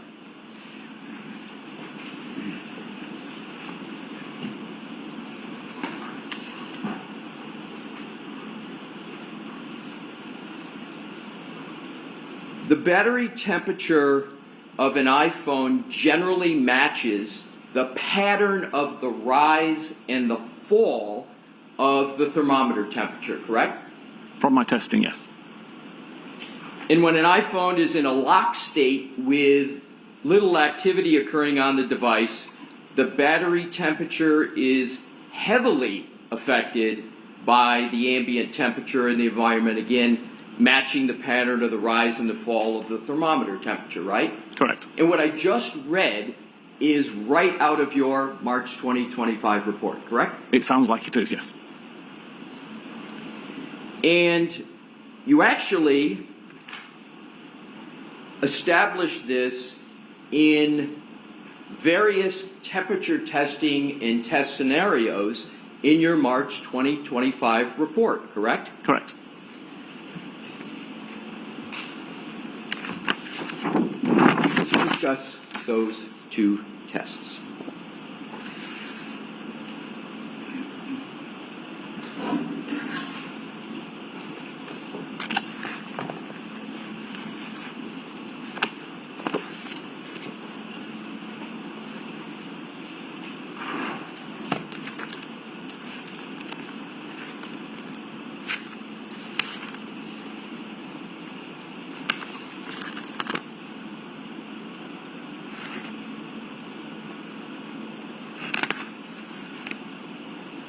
You had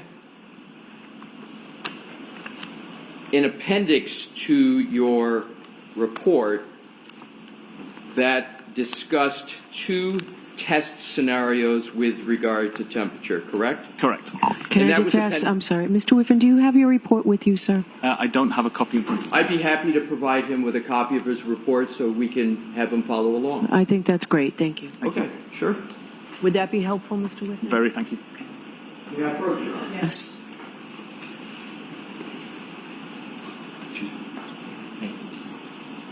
May I, Your Honor? Yes. Thank you. There you go. And Mr. Whiffin, feel free at any time to reference that report. Thank you. And if you could, turn to page 77.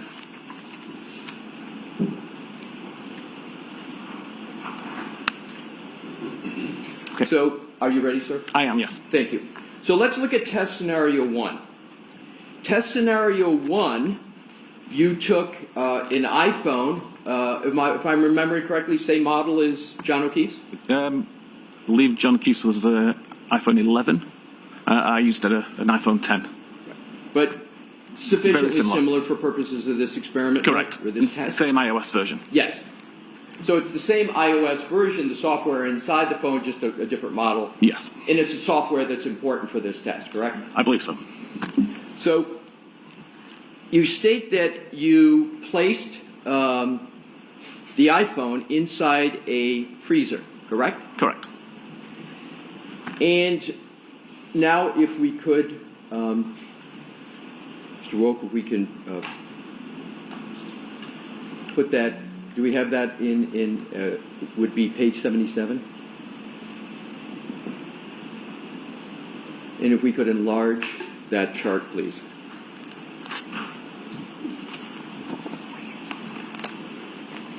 Enlarge it just a little bit more. We're not concerned with the text at this point, so we can just get the chart as large as possible. Thank you.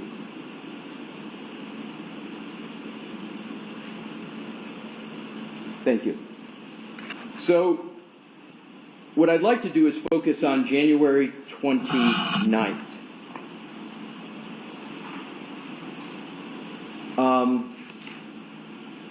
Excuse me. This is your experiment. When did you do test scenario 1, approximately, the date? This is a good question. It was sometime probably in December last year. I'm sorry. In December last year, I believe. December 2024. Correct. So what you did here was you took the phone, you put it inside a freezer. What was the temperature of the freezer? I actually don't know. But it was a freezer. It was freezing. Yes. It is sort of your just regular freezer that Yeah, everybody a has. regular chest Nothing freezer. special about No. it. Let's look at some of the data that you you have from this.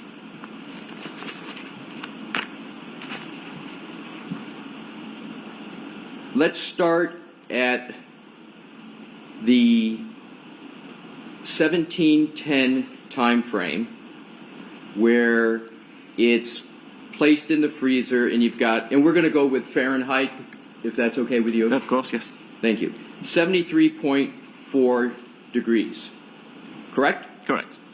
And then if you go all the way down to the 1725, which would be 15 minutes, correct? Correct. Can you state what the drop in temperature is of the battery temperature in just 15 minutes in a freezer? Approximately 50 degrees Fahrenheit. So it drops 50 degrees Fahrenheit in just 15 minutes. Correct. And is it fair to say that if you do the math, that that's about a little over 3.5 degrees per minute? And if Your Honor, if he wants to use a calculator, or just accept my estimate, whatever Your Honor thinks is appropriate. However you can answer the question, Mr. I'm Whiffin. happy to accept your answer. That's fine. Let me just make sure. If I have a moment, Your Honor.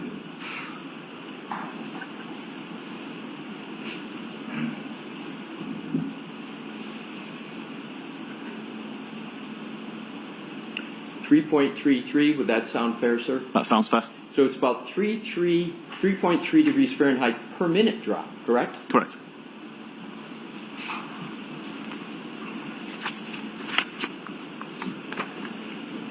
Now let's go to the next page of your report, page 78, where test scenario 2. And in test scenario 2, you took the same phone with the same software and you placed it outside at a temperature of 33.8 degrees Fahrenheit, correct? Correct. And we could enlarge that, please, Mr. Wolf.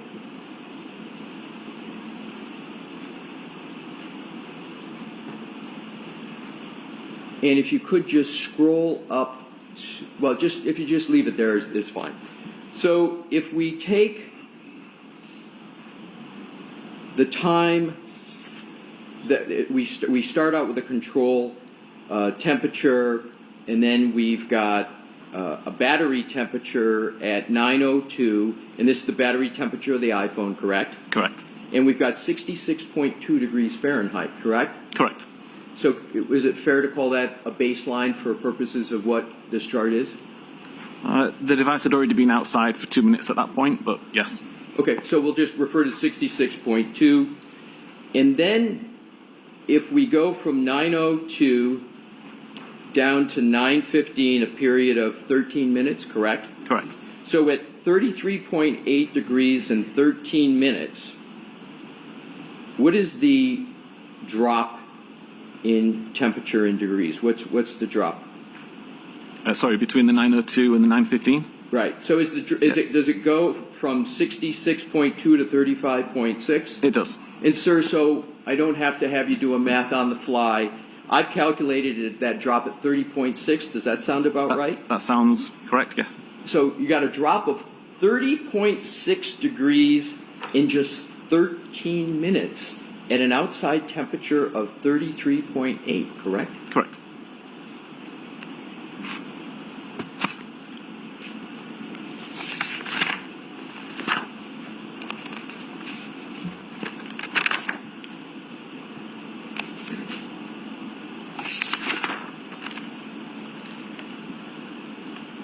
We're going to come back to this, but what I'd like to do is to compare these two test scenarios.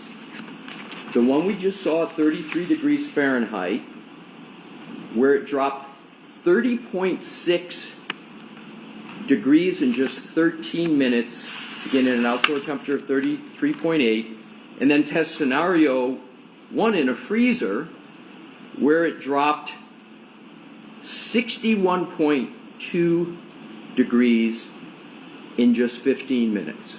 Now let's go to the slide 60, which was in your slide presentation yesterday, of what you stated was the temperature change in the iPhone of John O'Keefe on the morning of January 29th. You with me, sir? Yep. Thank you. So if we start out at 12:13, we see a battery temperature of 82 degrees Fahrenheit, correct? Correct. Then it drops a little bit to 77, a little bit to 72. And what I want to focus on is keeping the starting point for my questions here at the 12:37 time period on the morning of January 29th. And that's 72 degrees Fahrenheit, correct? Correct.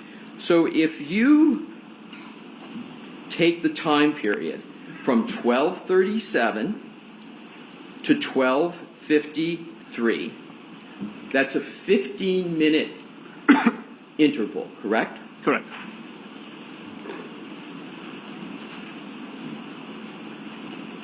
The phone only drops 11 degrees Fahrenheit in 15 minutes, correct? Correct. If you then go to 12:37 and give it a little bit more time, down to 1:36 a.m., the temperature, and that's just about an hour, right? Correct. And the temperature drops from 72 to 50, only 22 degree drop in an hour, correct? Correct. Now, if you compare this chart in the drop in temperature, for example, 12:37, 12:53, in 15 minutes, it's only dropping 11 degrees, to your experiments, where with the first scenario with the freezer, it dropped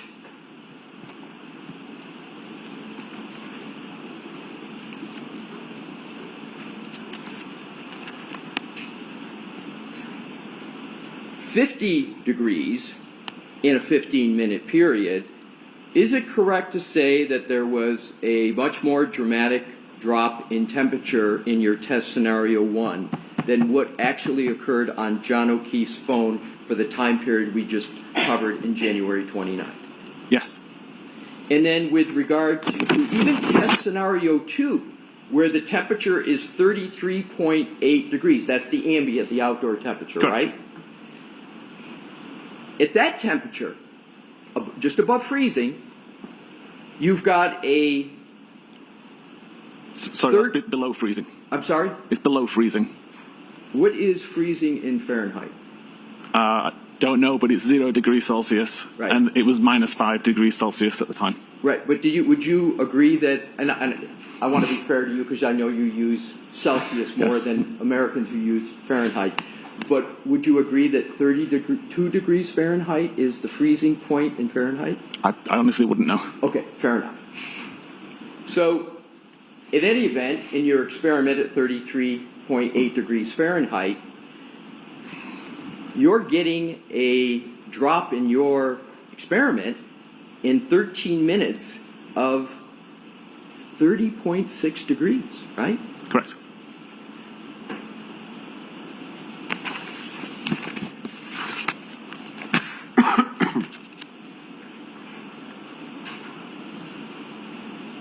But much less drop in temperature on slide deck 60 of the actual iPhone of John O'Keefe on the morning of January 29th, correct? Yes, correct.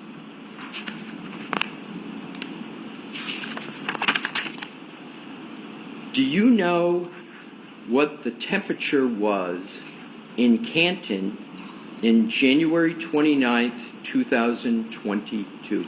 I do not know. Don't you think that that would be an important piece of information in analyzing where the phone of John O'Keefe was on the morning of January 29th? I didn't think it was. So you didn't think it was important, even though you issued a report discussing the temperature of the iPhone, and you did 2 test scenarios, one in a freezer, one in an ambient temperature of slightly above 33 degrees, and you didn't think it important to take the final step to see whether there was anything to be gained from that comparison to determine where that phone was located? My testing proved that the battery temperature is affected by ambient temperature. My report shows the data that was on the device. I also don't know the condition that the phone was found in, whether it was in a case, whether it was in a pocket. So to me, the ambient temperature in Canton at the time wasn't particularly relevant. I just wanted to show what data the device had recorded. The information that you create from your digital forensics analysis, including everything that's in the slide in your report, including battery...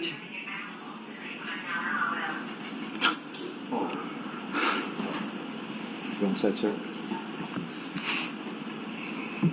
I'll go back to the question. In digital forensics, you work with law enforcement often, correct? Correct. And you work in law enforcement in investigating cases, do you not? Yes. And so oftentimes, the law enforcement is using your digital forensics information to help them solve cases, correct? Correct. You didn't suggest to anybody on law enforcement that they might want to take a look at this temperature information to assist in determining where this phone could have been by the temperature? You never raised that with them? I did not. And do you know whether any law enforcement person was aware that you had done all this temperature analysis? It was in my report. So you create a report as part of this case,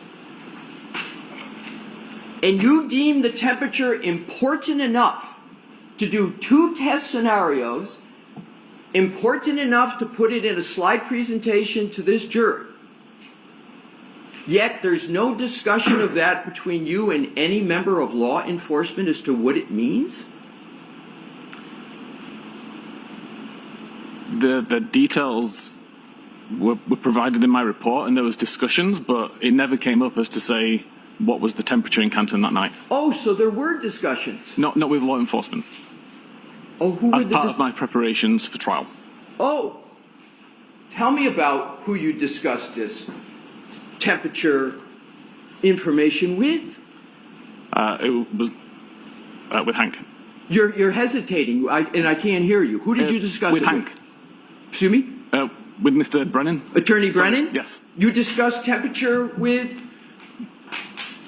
Prosecutor Brennan? It was in my report. It was in your report, but you said you discussed. Which is it? It's in my report, and the discussion was that it is in my report. I'm not in a position to suggest that investigations take place and change based on my report findings. Oh, sir, I'm not suggesting what you just stated. I'm just trying to get information about, you mentioned the verb discussed. Didn't you, in your answer moments ago? Yes. Isn't discussed a verbal thing? It's not a written thing? It was discussed in preparation for trial, yes. Oh, so there was a discussion, a verbal discussion with Attorney Brennan about temperature in your preparation for trial? Yes. Was there any interest at all as to what this could actually mean for the potential location of Mr. O'Keefe's phone on these very important time periods in January 29th that might assist to determine at various times whether Mr. O'Keefe is in a covered building based upon the temperature rather than outside in a nor'easter on January 29th? I'm sorry, what was the question there? Yeah, the question is, was there any discussion about the investigative value of what you had done in determining where that phone could have been on key time periods on the morning of January 29th? That wasn't part of the discussion, no. It wasn't part of the discussion. We went through, you may recall in my questioning, in your report, where you stated that it was possible that the phone could be inside the house of 34 Fairview based upon that big white circle. You testified that the low accuracy at certain points could be because of it entering a covered building, correct? Correct? And you do a temperature experiment to track the very accurate temperature change of an iPhone, and it doesn't match up the actual data with either of your test scenarios, and you don't raise that with anybody. Objection. Sustained. You can ask it differently. Did you ever put together in any kind of form your test scenario 1, your test scenario 2, and the actual temperature chart of the iPhone of Mr. O'Keefe? So how do you mean put it together? As in compare the two? Exactly. Compare the two and reach any conclusions about location, because you spent time, did you not, sir, a lot of time in your reports on location of the phone. Yes. But yet, with all that data, all that testing, all the experiments that you did, you didn't include in your slide presentation and you didn't include in your report what that could mean for the location of the phone, did you, sir?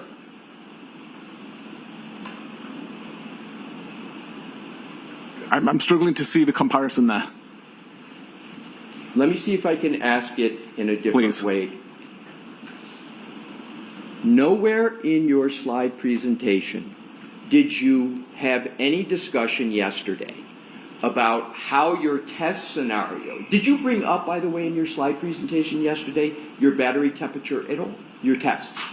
Not the tests, no. Right. So you didn't even raise yesterday in your presentation about where the phone might be located. You didn't even raise the experiments that you did, correct? Objection. Sustained as to the terminology. Ask it differently. Did you yesterday, in your presentation to the jury, in any way discuss your battery test scenario 1 and 2 in your March 2025 report?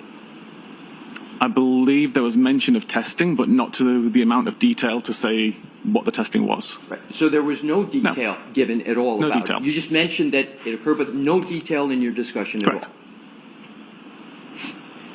And are you aware,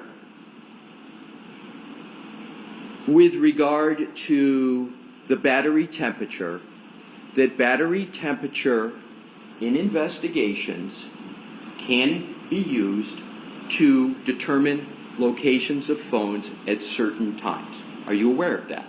No. So you have never used battery temperature information in all your years in any way for any investigation of a case in determining location of a phone? Again, I don't see how you can determine location of a device from a temperature reading, other than to say whether it was inside or outside. So battery temperature and the chart that you gave that is up there, in your opinion, has no relevancy to the topic of where a phone might be to investigators in a case? Is that what you're saying? Objection. Is that what you're saying, Mr. Whiffin?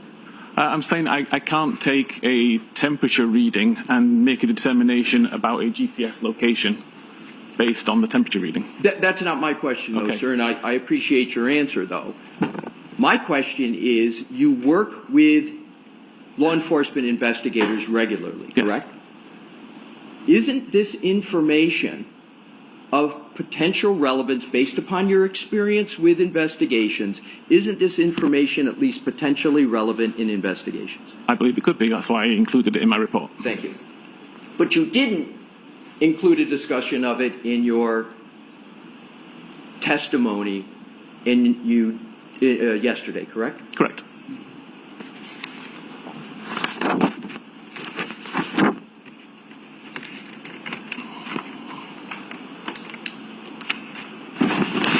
I just want to be clear on a final point as regards temperature.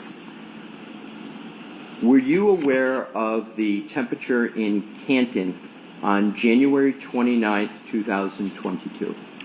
I know it was a blizzard, but I don't know what the temperature was.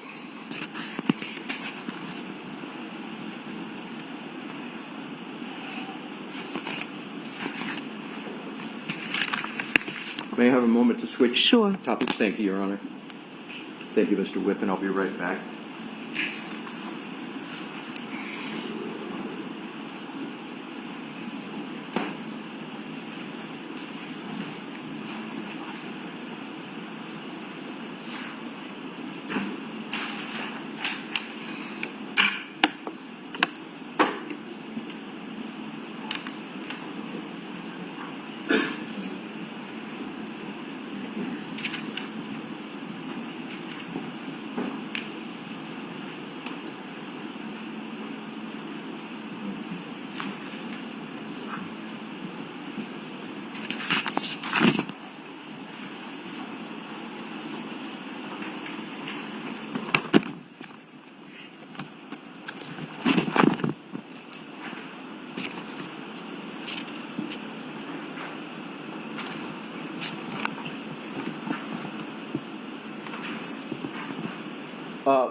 Your Honor, if I may, I have one last point to make with temperature.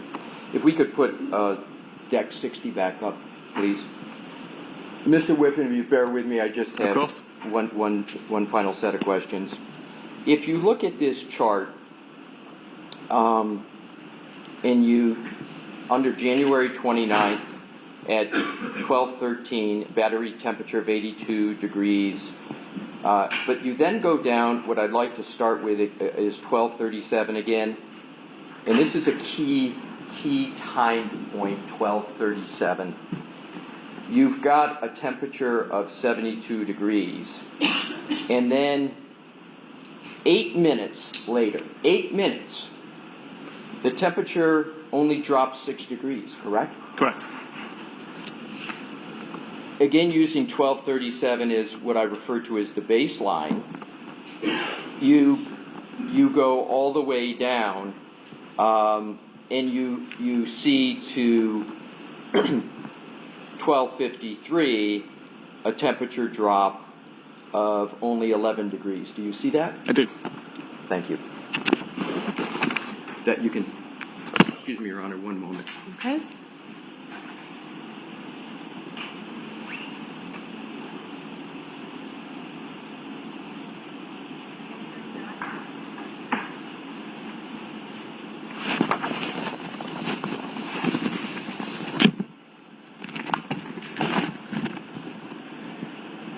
The final data point on this slide, Mr. Whiffin, and thank you for bearing with me on this. At 136, there's a temperature of 50 degrees Fahrenheit, correct? Correct. Several hours later, at 6:06, 4.5 hours, the temperature drop is only 7 degrees, correct? Correct.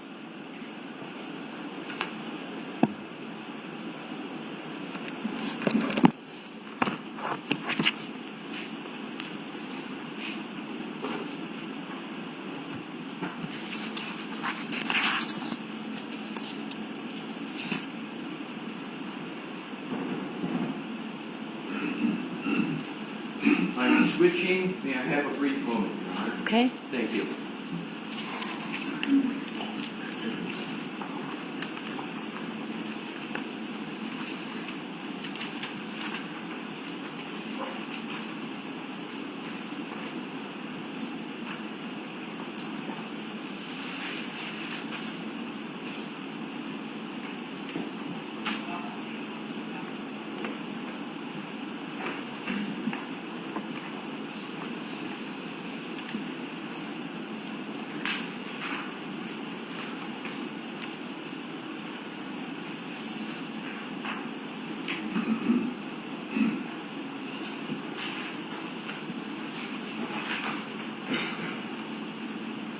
May I approach, Your Honor? Yes. May I have Exhibit 42, please?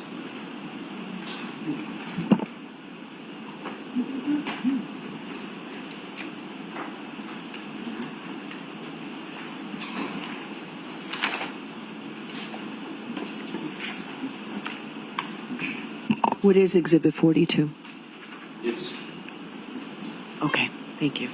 We've got it. Thank you, Tori. May I hand this to the witness? Yes. Mr. Thank Whiffin, you. I'm handing you Exhibit 42. Yes.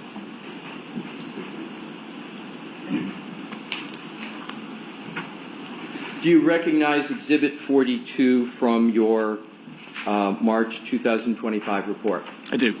And sir, just take a fair time to familiarize yourself with the exhibit before I start asking you questions. They're going to be very brief.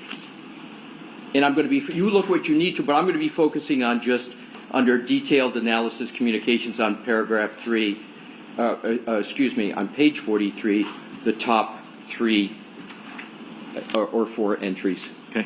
Tell me when you're ready, sir.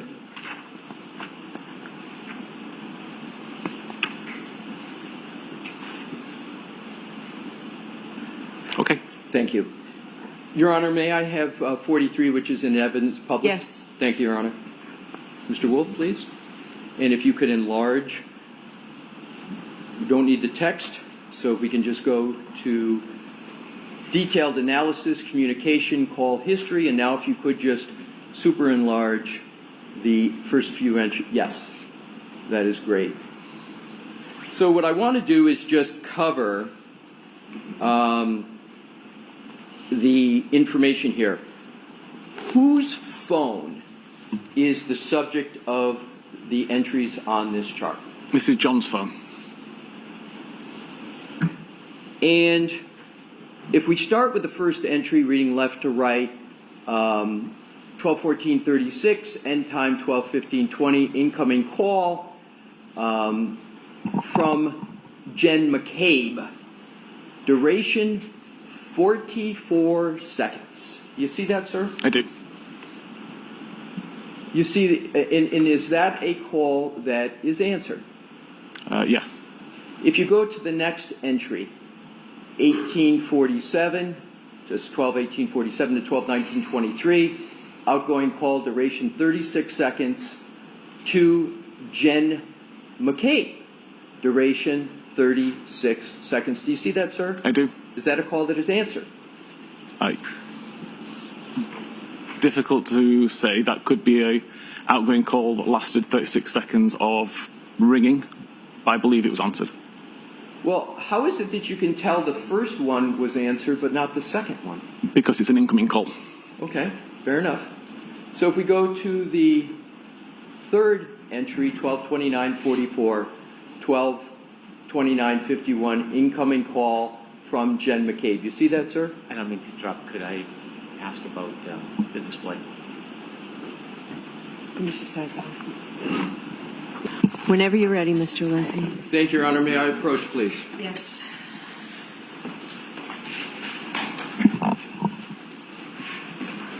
I have a replacement. Okay. So, Your Honor, I have a replacement Exhibit 42 redacted, obviously to replace Exhibit 42. And it's per stipulation with Mr. Bright. Exhibit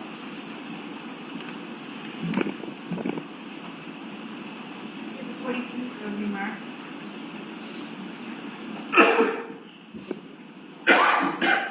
Yes, please. Vigil's going to be ID. C. Thank you. See. May I present it to Mr. Whiffin? Your Honor? Yes. Thank you. You're welcome, Mr. Whiffin. May I publish, Your Honor? Yes.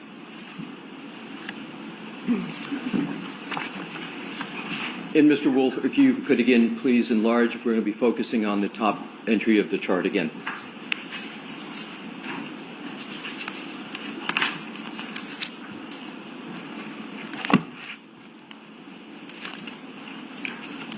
May I, Your Honor? Yes.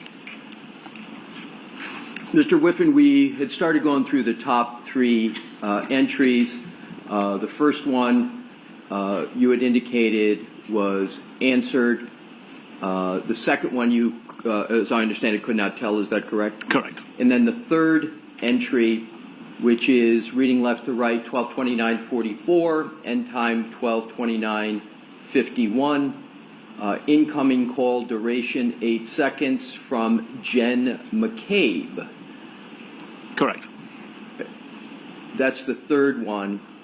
So because it's an So, incoming... Mr. Alessi, we need to enlarge this. Okay, Your Honor. Mr. Wolf, can you enlarge that pursuant to the judge's order?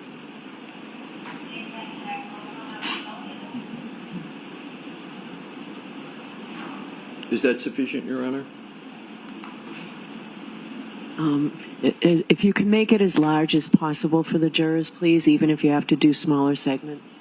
If we have to, Mr. Wolf, knock off the final right-hand column, that's insignificant. There you go. All right, that's better. Okay, that's fine. Thank you. May I, Your Honor? Yes. Thank you. So I want to now go to the last one for this Exhibit 42. It's reading from left to right, 12:29:44, 12:29:51, incoming call duration at seconds from Jen McCabe. Again, it restates duration 8 seconds. Correct. Given that it's an incoming call, you can conclude that that was answered, correct? Correct. Now, if we could go back down and focusing on just the first three by way of example, Mr. Wolf, do just as Her Honor has requested, enlarge it as large as possible. Those three, after the first three, yep, starting there, just take the first three by way of example. All right. Mr. Whiffin, you should feel free to look at the hard copy Exhibit 42 if that's more helpful to you. But what I want to do is to focus on start time 12:33:35, reading across activity, incoming call, unanswered, and then to the right, Karen Reed. Do you see that, sir? I do. And do you see the same types of entries for 3409 and 3438? I do. And those calls are unanswered, correct? Correct. So in contrast to the, and now Mr. Walker, we can go back to the chart, trying to capture 6 and enlarge those once last time. Thank you. So in the first one at 1436, and then skipping one to 2944, those are answered, but then starting, excuse me, at 3335 and 3409, those are unanswered, correct? Correct. You can take that down, Mr. Wolf. Thank you.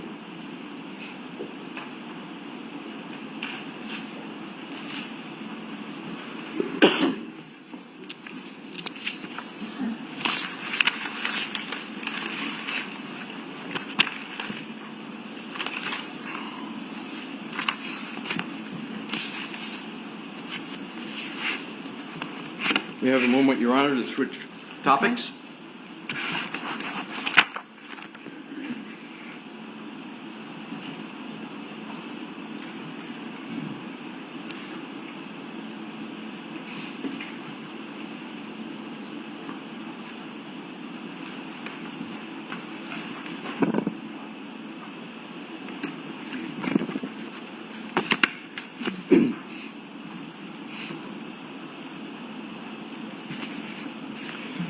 Mr. Whiffin, when did you start working on this case? What was the date, approximate date?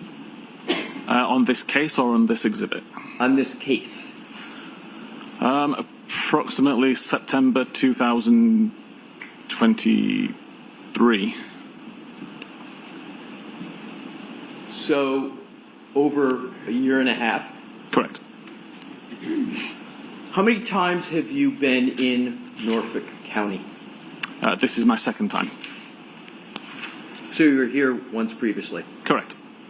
Do you recall yesterday discussing what you had done with an iPhone, driving around and then moving it with your hand? Correct. Yes. In the year and a half that you've been on this case, did you ever take an iPhone and do the same activity on the route that you were discussing yesterday between 34 Fairview and One Meadows? I actually did it on Sunday night. I'm sorry? I did it 2 days ago on Sunday night. And with regard to your time on this case, what was the results of that? I object, Your Honor. I'll need to be heard briefly. I'm sorry? I object, I need to be heard briefly. Okay. Come on over, please. May I, Your Honor? Yes.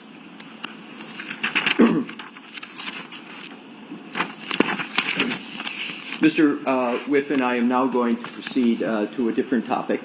Okay. Do you recall discussing the Google search, how long to die in the cold? I do. And you discussed that in your direct testimony, correct? I did. You were a police officer for years before getting into the data forensic analysis of cell phones, correct? Correct. You were a response officer of the South Yorkshire Police from 2004 to 2009. Correct. You continued policing with the Calgary Police, working patrol, correct? Correct. You work frequently with law enforcement. I do. Indeed, law enforcement is the predominance of your work, correct? Probably about 80% of the work. Yes. What percent? About 80%. 80? 80. Your work is used in investigations for law enforcement, correct? Sometimes, yes. In your area of work, you use and apply various forensic methods that are extracted, that data is extracted from a cell phone, correct? Correct. And you have various forensic methods to analyze that data, correct? Correct. And that data that you analyze is often used by law enforcement in their investigations, right? It can be, yes. It can be, but it also is, from your experience, correct? I'm sorry, are we talking about my actual analysis or analysis that's created by the tools that me and Cellebrite create? Your analysis. Okay, my analysis is typically used in investigations, yes. So it's typically, your analysis is typically used by law enforcement. On the cases I work, yes. Right. And you know that is going to be the case oftentimes when you're doing your analysis, correct? Correct.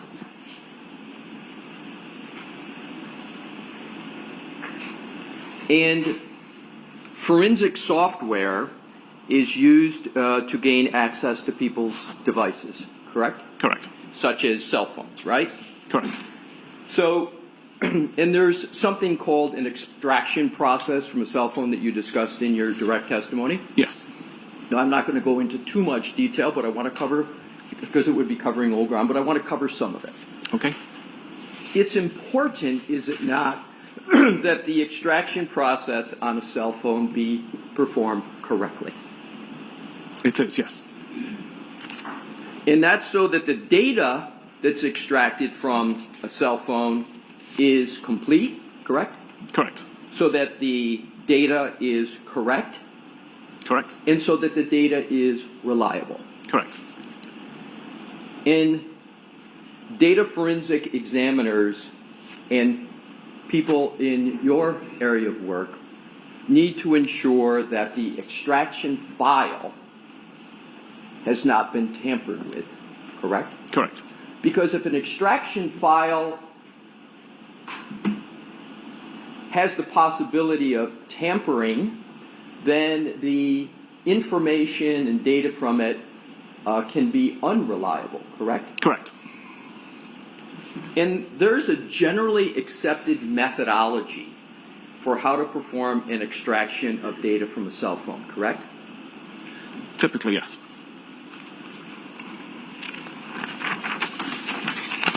One of the key ways to determine whether the data extracted from a cell phone is valid and has integrity is to evaluate whether the extraction process created what is called a hash value, correct? Correct. And a synonym for a hash value is a hash signature, correct? Correct. And a hash value or hash signature, I'm just going to use hash value. Is that acceptable to you? I'm fine with that. Thank you. So a hash value is a unique and usually consists of a long string of numbers and letters that's generated from the data file from a cell phone using a computer algorithm, right? Correct. And one of the computer algorithms is SHA 256, right? Correct. And is it a fair analogy to state that a hash value can be thought of as fingerprint for a data file from a cell phone? Yes. And is it also a rough analogy that a hash value can function like the seal on a milk container? In other words, if you open the milk container and the seal's broken, that the same analogy can be provided that if you don't have a valid hash value, then there is a question with regard to the contents of a cell phone, just as there might be concern about contents of a milk carton. Is that a fair general analogy? Yeah, if the hash doesn't match, then something has changed in the data. So if the hash doesn't match or you can't determine a valid hash file, it's sort of like opening up a milk container and that seal cap is off, correct? Okay, I'll accept that. Thank you. Now, if a data file is altered in any way, the hash algorithm is going to produce a different letter in numeric string than the previous hash value for that same alleged data, correct? Correct. So that alpha numeric number is important because it can, if it's different, then it means something happened to that data, correct? Correct. And isn't it important for examiners, anybody in data forensics, to know whether or not the data they're looking at has a valid hash value? It would depend, in my opinion, on the origin of the data. But you would agree that it's much better to have a valid hash value for data than not, correct? I'd like to see the hash value match, yes. You would like to see the hash value matching, Yes. correct? Now, once data from an iPhone is properly extracted and you get a hash value, then the examiners of the data seek to pass and decode the data to try and make some sense of the data in a more user-friendly format so that a report can be created for investigators, correct? Correct.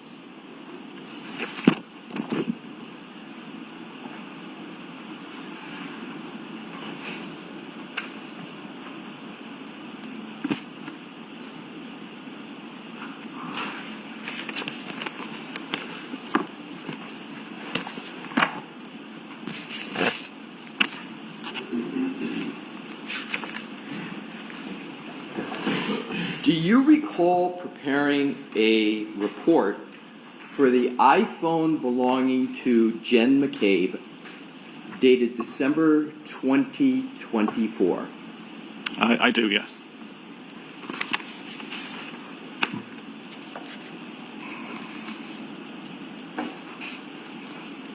And in that report, you discussed your views of a Google search of House Long to Die in the Cold, correct? Correct. And in that report, you rendered various conclusions about that Google search, correct? Correct. And you rendered various conclusions about what is called a timestamp. Correct. And the timestamp that was in question was 2:27:40 a.m. on January 29th on Jen McCabe's phone, correct? Correct. And the question that you were looking at is that timestamp that appeared in the data that timestamp of 2:27:40 a.m., whether that belonged to the Google search, "How long to die in the cold," correct? Correct.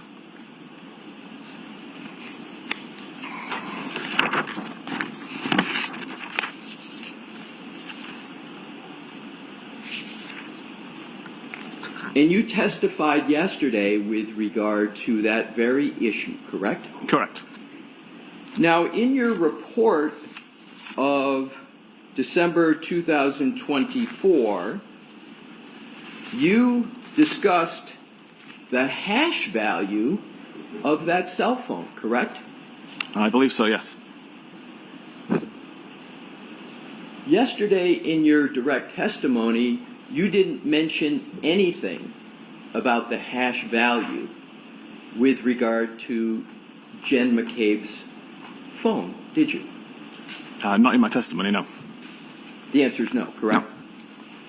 However, isn't it correct that in your report of December 2024, you had an issue with the hash value from the data from that phone? I didn't have an issue with the hash value at all, no. So you didn't note that it was not possible with the gray key extraction as the PDF containing the extraction hash value that it was unsigned? That was not an issue in your report? The hash value matches, but because I didn't do the extraction, I'm unable to actually validate that was an original hash and hadn't been modified. Exactly. So you didn't do the extraction, but you couldn't validate the hash value, could you? No. So you couldn't determine whether or not any of the data on that cell phone of Jen McCabe had been tampered with, correct? I take a holistic view of the data and try to find anomalies and didn't see any that raised any flags. That wasn't my question, sir. Okay. I'll try it a different way.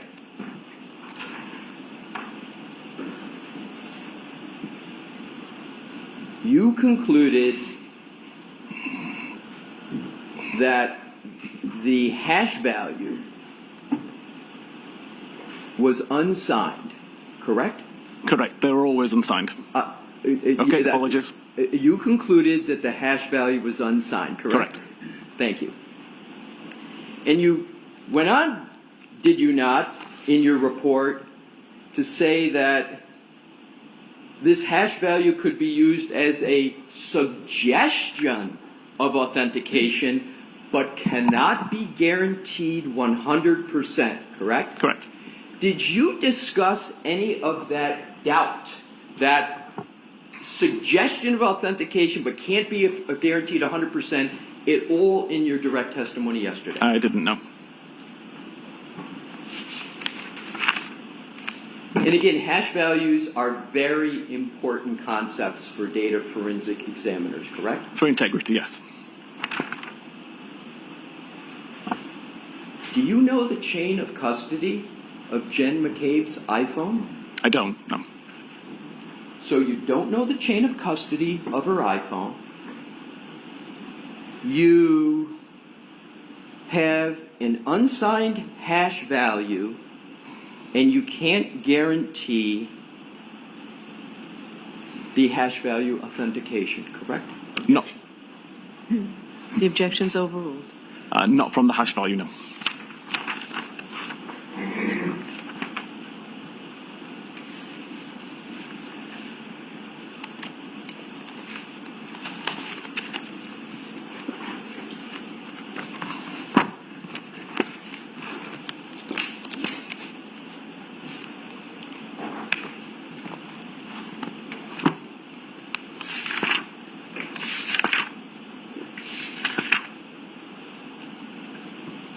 Go back to the 22740 timestamp and the question of whether that timestamp is associated with a Google search, how long to die in the cold. you understand there is a dispute as to whether that search was performed at 2:27:40 a.m., as the timestamp states, or whether that was performed later in the morning, say around 6:23 a.m., correct? Correct. You understand there's a dispute. Yes. And do you understand that the defense asserts that that timestamp means what it says, the Google search occurred at 2:27:40 a.m.? I'm going to allow it. Do you understand that? I do. I didn't hear your answer, sir. I understand. You understand that? Yes. So there are various data forensic tools, are there not, to evaluate what is called an artifact, this timestamp, correct? Correct. And those data forensic tools include Cellebrite tools, your company's tools? Yes. And some of those Cellebrite tools are called Physical Analyzer. Correct. And then you have another tool, I believe, called Insights. Insights is a suite that includes Physical Analyzer. Okay. But yes, So it's Insights is a it's suite. essentially the same tool. Essentially the same tool. So does Insight, well, essentially, but they're two different tools, correct? The two different versions of the same tool. Thank you. Two different versions of the same tool. Yes. But there are other tools from other companies, are there not, sir? There are. And a competitor of Cellebrite that can be used to analyze that 2:27:40 a.m. timestamp and to potentially resolve that dispute of whether the Google search "How Long to Die in the Cold" occurred at 2:27:40 a.m. or later at 6:23 or so a.m. There's other companies and tools that can be used for that, correct? Correct. And isn't one of the companies that can be used a competitor of Cellebrite called Magnet Forensics? Correct. And they have a tool called Axiom, AXIOM, that evaluates questions such as this, correct? They do. And is Magnet Forensics a reputable company? They are.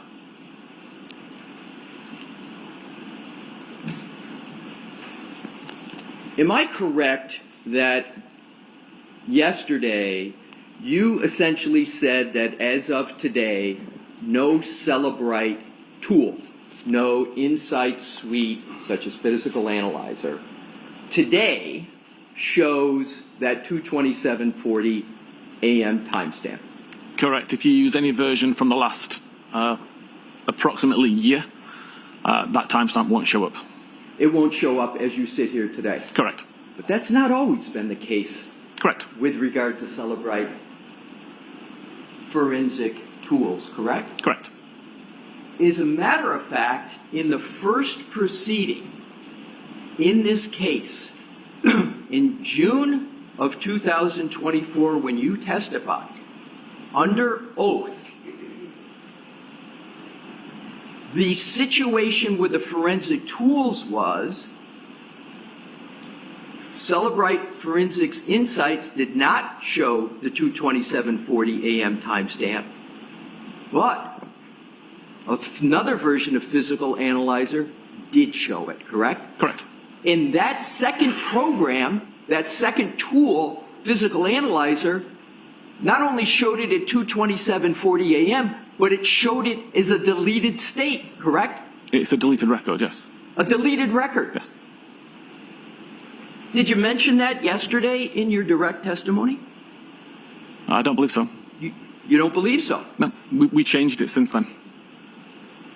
Exactly. You changed it since then. Yes. Your company removed it Yes. after the first trial. Before the first trial. Well, you removed it from one tool before the first trial, but you didn't remove it from the other Physical Analyzer program, did you? Up until the following version was released. No, I'm talking about the time of trial when you were testifying. I appreciate that. There's some complexities with how we released the software, which resulted in one being released several weeks later and one being released several weeks earlier. At the time of trial, Yes. last year in June, when you were testifying under oath, one of the Cellebrite tools showed the timestamp of 2:27:40 a.m., correct? Correct. But that timestamp doesn't exist anymore. It doesn't exist today, does it? Correct. Cellebrite removed it. Yes. All right, You mentioned- could I see Council at sidebar for Aye, just a minute, yes, Your Honor. please?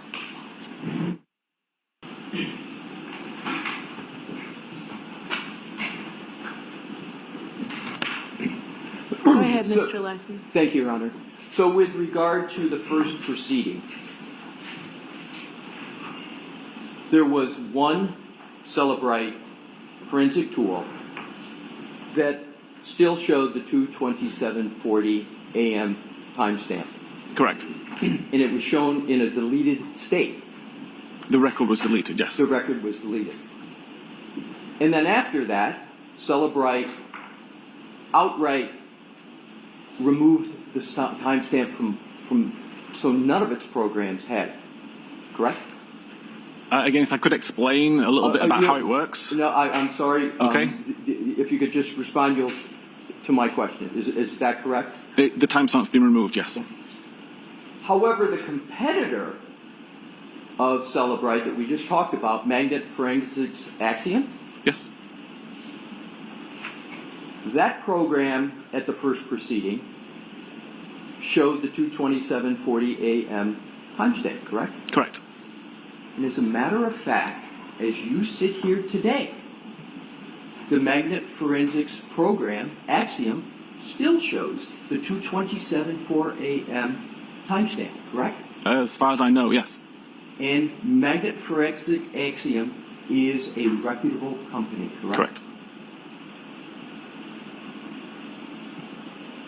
Cellebrite removed that 2:27:40 a.m. timestamp, which is in a deleted state, in response to issues raised in the first proceeding, correct? It was changed because of the research that I did, and that was verified by the forensic research group. But the issue arose because of what had come up in the first proceeding, correct? In the first investigation prior to the proceeding, yes. In the first investigation in this case, correct? Yes. So Cellebrite, after the first proceeding, after the investigation, just outright went and removed the timestamp. It's not unusual to change the I code. didn't ask if it, I just asked whether Yep, they we removed it. But Magnet Forensic Axiom still shows that 2:27:40 a.m. timestamp, right? Again, they refer to it differently, which is why they can But they do that. still show it. They do still show it. Can you just finish the answer? So- Sorry. Just let him finish the answer. Is that what you said, Mr. Mayor? Yeah, my apologies, but I'm having trouble hearing, but I'll pause more just to make sure you're done. In that 2:27:40 a.m. timestamp, the dispute is whether it's associated with the search "How Long to Die in the Cold," correct? Correct.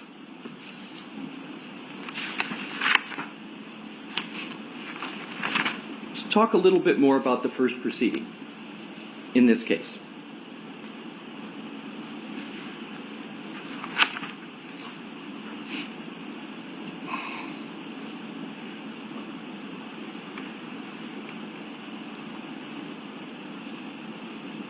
In terms of your testimony under oath in that first proceeding, do you recall stating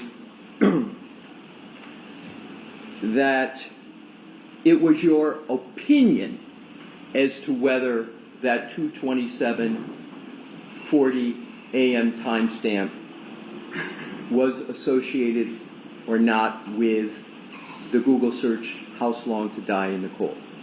I believe so. Right, so you called it your opinion. Yes, probably. You didn't describe it as a fact, you described it as your opinion, correct? Correct. Because you realize that there are other fair interpretations of that timestamp and when the Google search occurred, correct?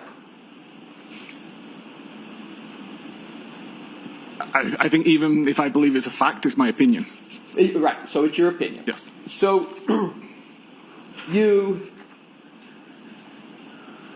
Also, do you recall stating that there's plenty of other evidence on that extraction that shows what activity was occurring at 2:27:40? Do you recall that? Correct. And you used the word evidence, correct? Correct.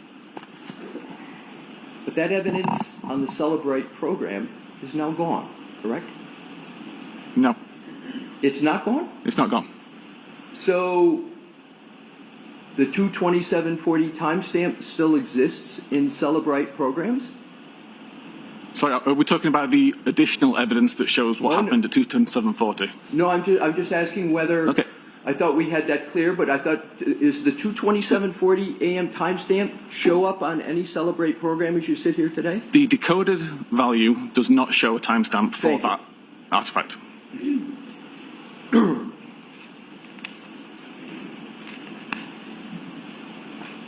Sir, does your work include shaping how examiners will see the data when they open it? Yes. So you shape how the data is going to be, correct? Yes, we have Yes? ways to create the data so it's usable. Yes. So the answer shape is it. yes, you Yes. shape the data. Yes.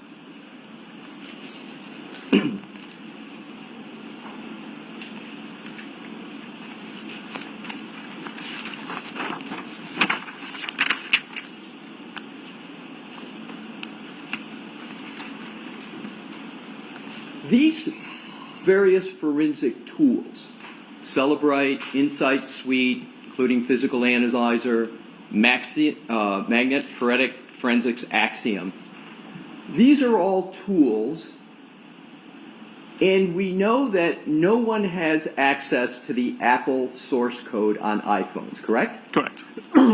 And the best source of information about what may be happening inside of an Apple iPhone would be if one could get the source code and look into the source codes to see what's actually happening, correct? Correct. So what happens is, in data forensics, because Apple considers it proprietary and people can't access the source code, there's these various data forensic tools that in some ways try to serve as a surrogate, given the fact that there's no access to source code, correct? Correct. That's fine. So the best information would come from the Apple source code, but nobody has access to that, or few people do. Therefore, these other forensic tools are used. Correct. So sometimes examiners have to give opinions, like you give, because you don't have access to the source code, correct? Correct. So it's your opinion, oftentimes, with regard to ultimate conclusion. Based on research and testing. But yes, it's an Not opinion. 100% absolute certainty, because you don't have access to the source code, correct? Correct.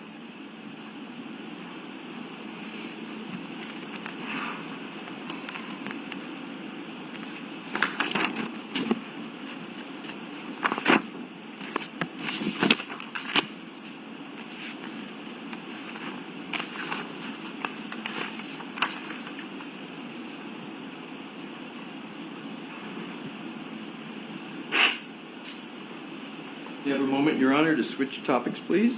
Yes. Thank you.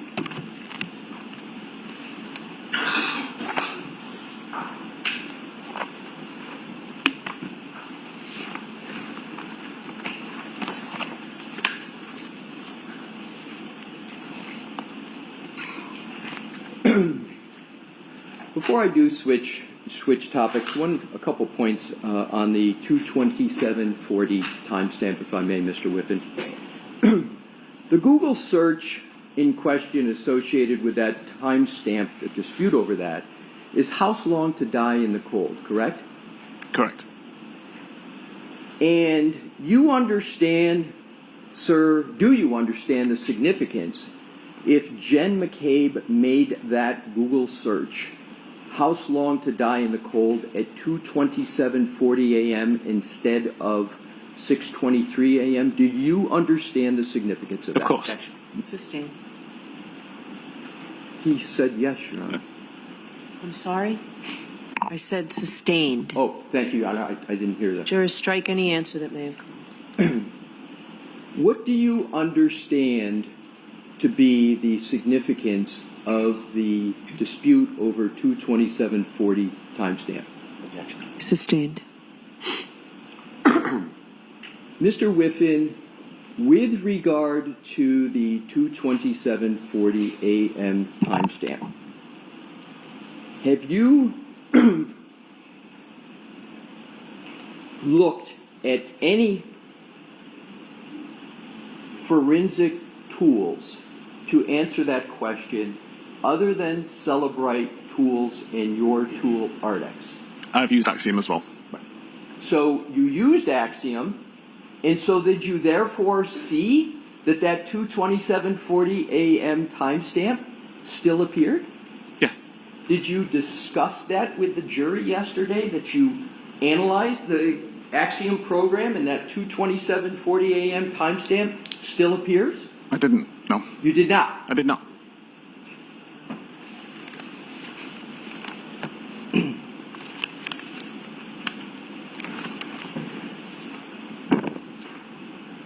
Could we please, with the court's permission, put the PowerPoint presentation back up and go to deck 26?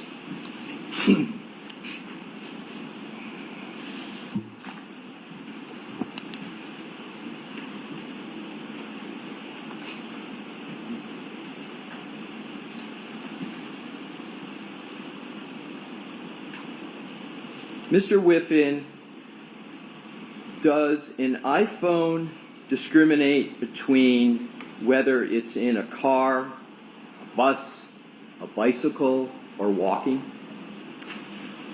It can, but I don't have the research on that. Right. So as you sit here today, you can't say that an iPhone can tell the difference between a car, a bus, bicycle, or walking, correct? The iPhone can, but I haven't researched that data fully enough to understand it forensically. So you as you I sit here, can't, but you the phone can't. can. Does an iPhone merely register movement? Let me rephrase that. Does an iPhone register movement? It does. Do you recall yesterday discussing movement at a speed of about 1.4 miles per hour at 12:24:37 a.m. on Yes. January 29th, 2022? I do. A person walking at a normal to even a slow pace can walk at approximately 1.4 miles per hour. Is that correct? It sounds reasonable. And does it sound reasonable that a normal speed of walking is between 2 and 4 miles per hour? Reasonable.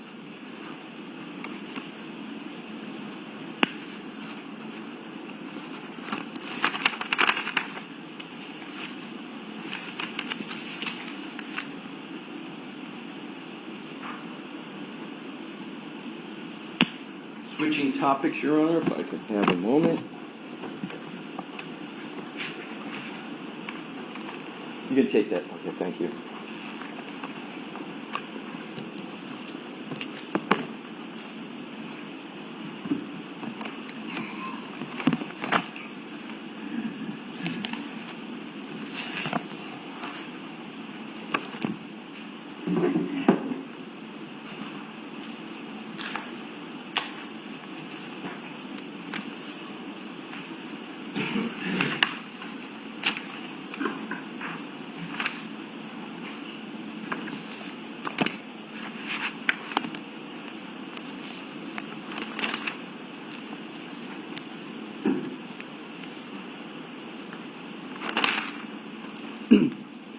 When you were examining Jennifer McCabe's phone, you used an operating system called iOS 14, correct? That's one of the versions of iOS I used, yes. That was one of the versions. Yes. Do you understand that Jen McCabe's phone was actually using iOS version 15? Yes, I do. 15.2.1. 15.2? 2.1. Thank you. And do you recall saying, with regard to iOS 15.1, etc., that the iOS operating system, your words, had fundamentally changed, correct? Correct.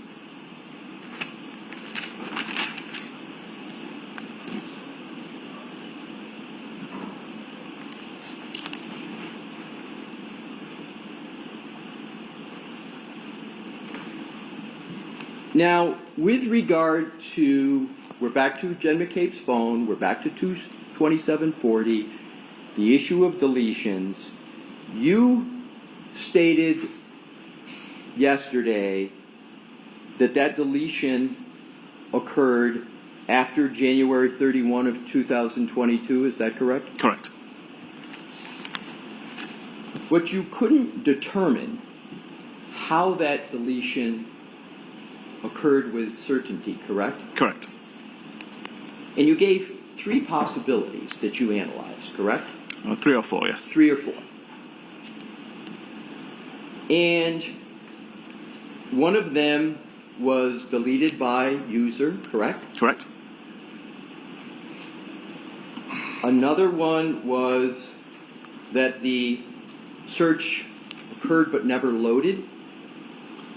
That would be the reason that there was no data found in the history.db file. But that was another of the 3 or 4 reasons, correct? That wouldn't cause the deletion of the record, Right, necessarily. Right. And then you you discussed those possibilities, but you can't state with certainty how that deletion occurred, can you? Correct. You have doubts about how it occurred, is that fair? Yeah, I have an idea how it occurred, but I can't prove it. I'm sorry. Yeah, no, it's okay. No, please finish. I want to make sure you finish. I have an idea of how it occurred, but I've not been able to replicate it, so my idea is unsubstantiated. So is it fair to say you have some doubts Yes. about how the deletion occurs? That's fair.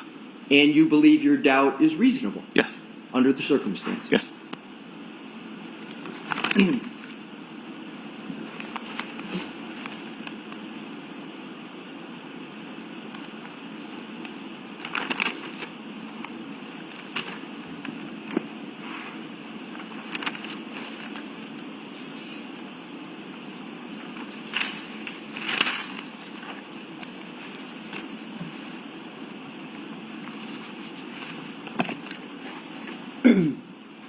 Your Honor, that is the extent of my questions of the witness at this time.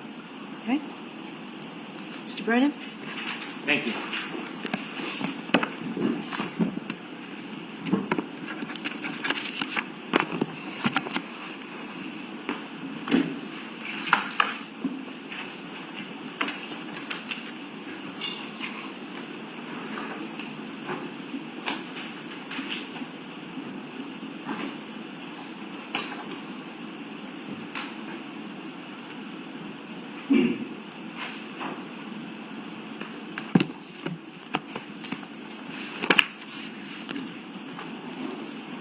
Thank you. Good afternoon. Good afternoon. As a forensic analyst, do you study data? I do. Do you consider it a science? I do. Are you a criminal investigator like a police officer in your present role? Not anymore. Are you a detective in your present role helping aid one side or another in an investigation? I'm not, no. At some point, you and I spoke about reviewing phones. We did. You had begun your whole process in some of this work before you had met me. Correct. And I'd asked you to look at Mr. O'Keefe's phone. Correct? Did I ever tell you what you should look for? No. Did I ever tell you what I wanted to see or what I wanted the results to be? No. Did I ever share with you parts of the investigation that had nothing to do with your actual data analysis? No. Would it be inappropriate or not helpful for an advocate to provide you information that might taint or influence your thinking when you're looking at data in a case? Objection, Your Honor. 100% it would be problematic. When I asked you to look at data in this case, did I ever express any opinion whatsoever that I cared, one way or another, what your results would find? No. Did I ever attempt to shape or influence your process by offering you information that had nothing to do with your assessment of data? No. And so as a scientist, what a legal investigator or an advocate for either side thinks, is that relevant to you? No. The data is the data? The data is the data. I can explain my opinions on the data. The science is the science? The science is the science. That's sustained. Watch the form. Now, counsel showed you some parts of your report regarding John O'Keefe's cell phone, didn't he? Yes. You saw select pages from that report? Correct. A few pages you were asked about? Yes. But you wrote an entire report, didn't you? I did. And do you think that your entire report puts into perspective some of those select pages that you were shown? Definitely, yes. You know, I move to introduce Mr. Whiffin's entire report. May we approach Your Honor? Okay.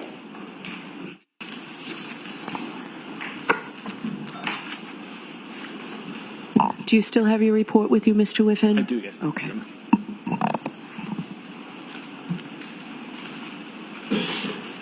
Let's start with questions that counsel asked you about the battery.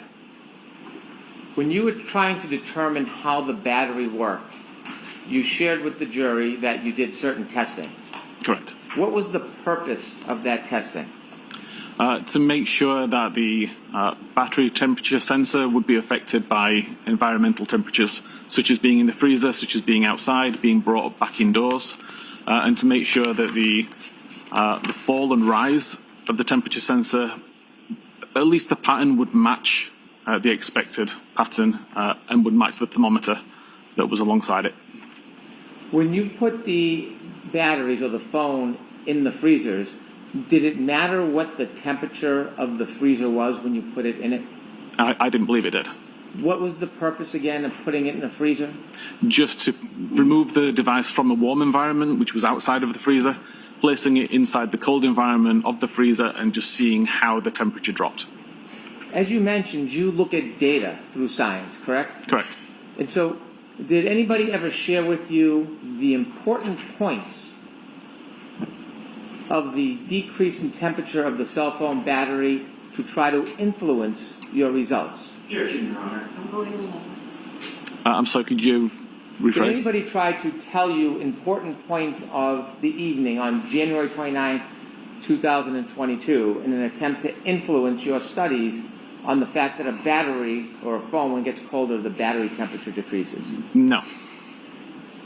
So when you developed the graph of the battery temperature and you followed the progress of that temperature declining through the night, was there any other scope or focus of yours other than to simply track the data?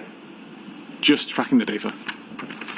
Similarly, when you looked at healthcare data, were you asked to try to see if the healthcare data could fit a certain theory or argument? No, I was not. You were looking at the healthcare data, were you looking at it independently? I was. Now, it's not your opinion, or you're not taking a position what the meaning of that data matching up is, are you? No. No one's asked you to give an opinion about the coordination of data, have they? No. So if the data just coordinates on its own, that has nothing to do with your opinion. Objection, Your Honor. I'm sustaining as to. You mentioned when you put a cell phone in a colder environment, like a freezer, you noted that the temperature goes down. Correct. Do your studies also show that when the cell phone is taken out of a certain temperature and put in an increased temperature, the cell phone battery temperature goes up? It does. Do you have available for the screen the battery graph that we had on your PowerPoint? I do. 2 seconds.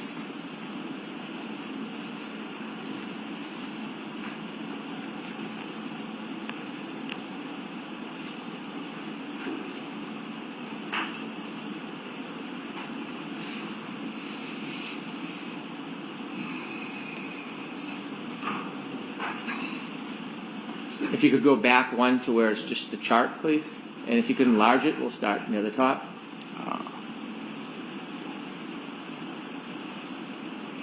2 seconds.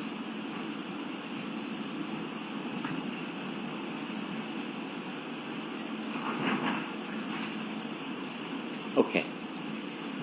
At 12:20:43 on January 28, 2023, the battery temperature is 77 degrees. I'm sorry, that's 8:43 p.m. That's all right? 8:43 p.m.? Yes, the first record. 77 degrees? Yes. And if we look down to the last box on January 28, 2023, Yes. so at 23:28, that's 12:23:28? Objection, Your Honor. When you approach, please. Okay? Mr. Whiffin, I'm going to ask you to start at 12:13 on January 29th, 2022. Battery temperature 82 degrees. Yes. And now you are also tracking healthcare data, weren't you? Correct. You are also tracking location information. Correct. At 12:22, the battery temperature is 77 degrees Fahrenheit. Correct. And during that time, 12:22, that is the time with the location data where we see Mr. O'Keefe's car traveling near Cedarbrook, isn't it? Objection, Your Honor. The form sustained. And at 12:22 on January 29, 2022, where does the location data show Mr. O'Keefe's phone in progress? It's around Oakdale Road, I believe. And the travel that you're noting, is that consistent given the speed of being within a car? I believe so. And do you know whether or not that car had heat on? I've got no idea. You have healthcare data that the phone moves for a 20-second period, right? I believe so, And yes. That is after the Waze information stops. Correct. Objection, Your Honor. So you have to watch the form. I know it's hard to orient, but you have to watch. In your PowerPoint presentation, you are tracking the Waze information, aren't you? I am, yes. And at some point that switches to more local location data? Again, Waze is not recording the location data. Waze is requesting location data from Apple's location services, and location services is doing the recording of the location data. So if we're following the phone through Waze, at 12:24:25, is it in a car moving at 16.6 miles per hour? According to the data, yes. And at 12:24:26, according to the data, is it still in a car moving at 17 miles per hour? Objection, Your Honor. Sustained is to forms. Can you pull up your PowerPoint, and we'll start at 12:24:25. We can show the jury the progress of that phone. Okay.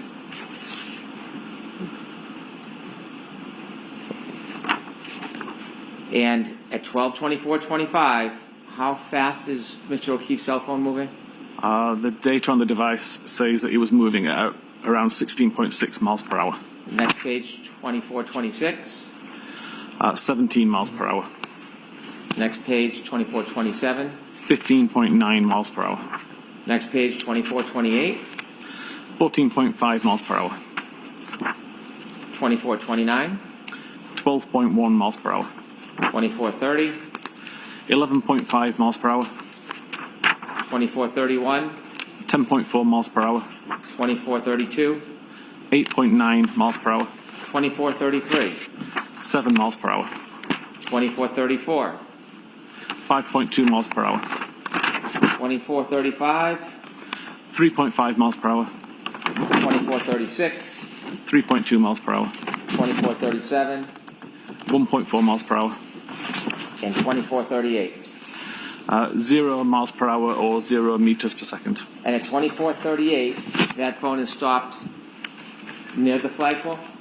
I would say so, yes. Then the location data gets more broad. It does. There is no movement at that time after the car stops. Is there any movement when the car stops at 2438, between 2438 and 2430? Is there any movement indicated on the healthcare data? Not from the health data, no.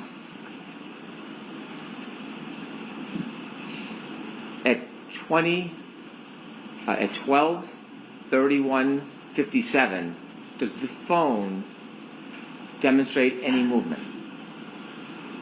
If I may just look back at my report, course, just to please. recall.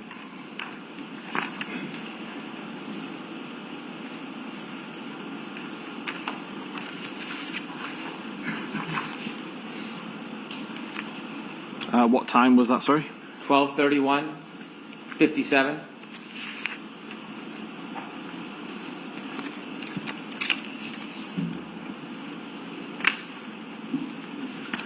Yes, around 12:31, 56 or 57 is the start of the health event, 36 steps. How long? How many seconds does that phone move for?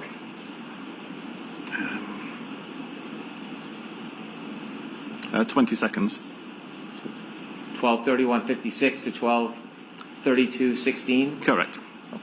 And is that the only time that the phone moves from the point it stops at the flagpole until the next morning? Correct. The only time. Correct.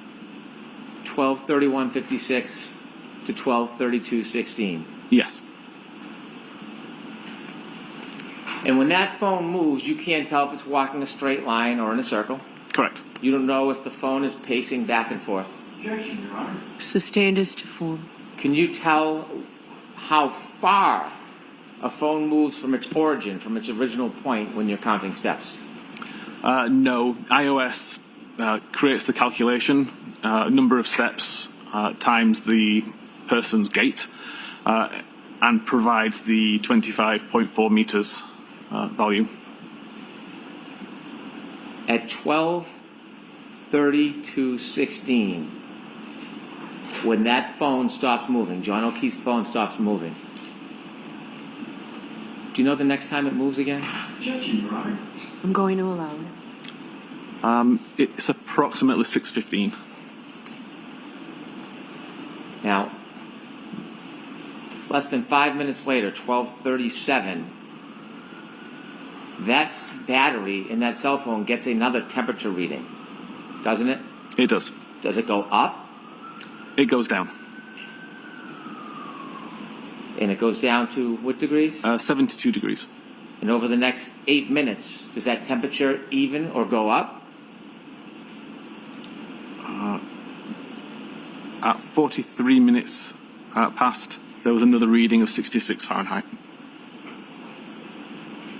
And then at 12:53, that's about, what, 21 minutes or so after that phone stops moving? What's the temperature? I'm sorry, at 12:53? Yes.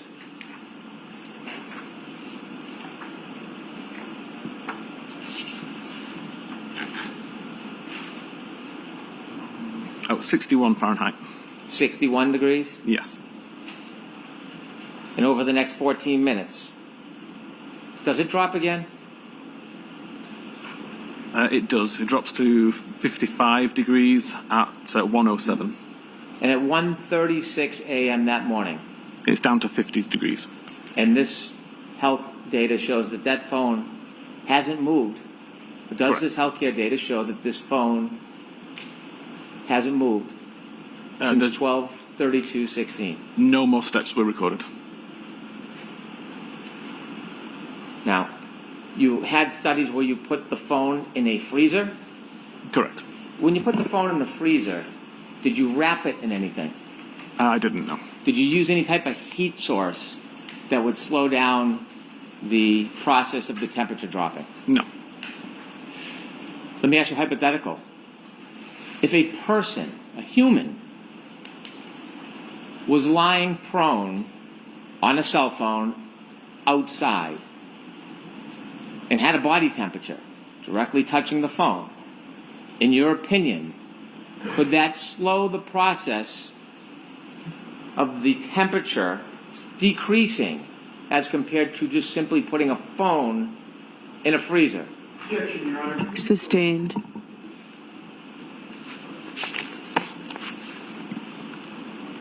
When you put the phone in the freezer, did you wrap it in any warmth, No, any clothing? nothing at all.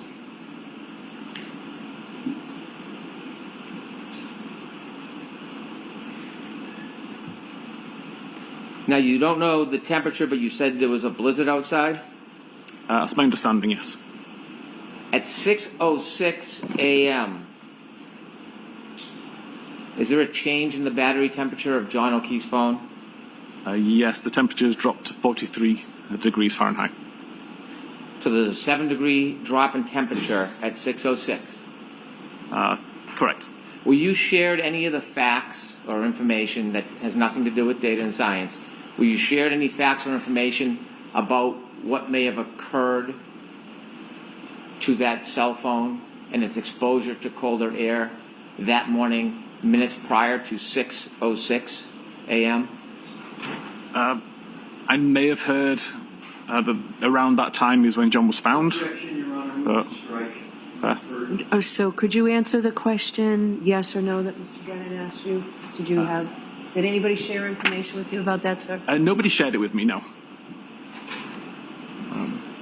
If the phone was in an environment and it was exposed to further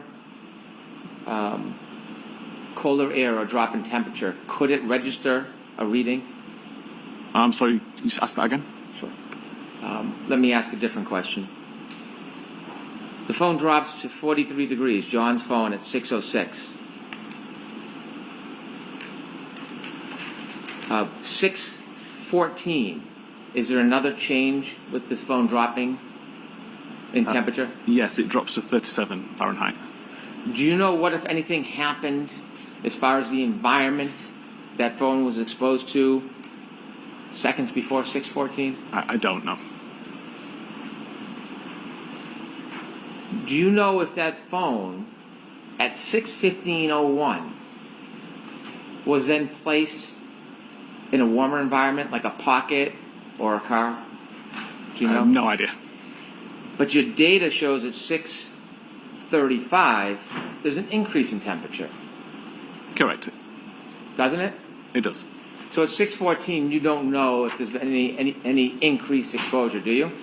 No, I know that according to the battery temperature, it's increased, but I don't know the reason for that. Now, if you look at the battery temperature at 6:06 a.m., it's 43 degrees. Yes. That's a change in temperature, isn't it? Objection, Your Honor. Is that a change in temperature from 136? It is. Looking at your healthcare data, is there something happening relative to the phone at 6:04 to 6:11?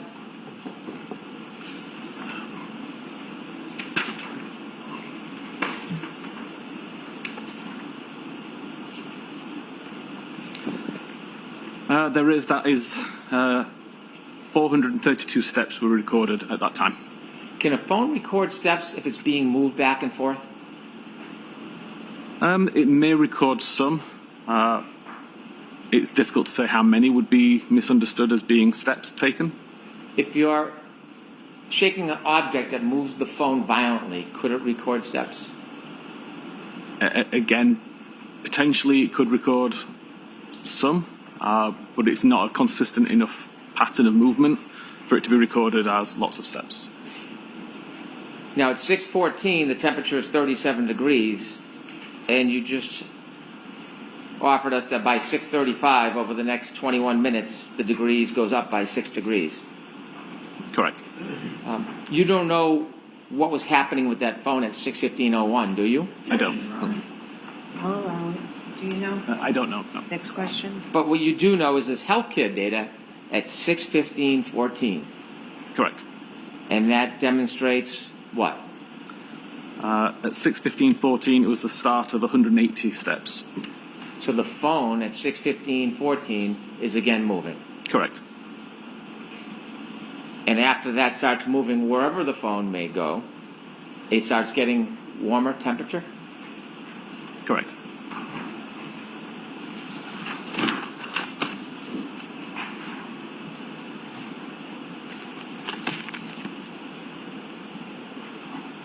Now, you shared with us location data, and you explained the difference between Waze and other types of location data. I had asked you an opinion about where the phone was located based just on location data, nothing else.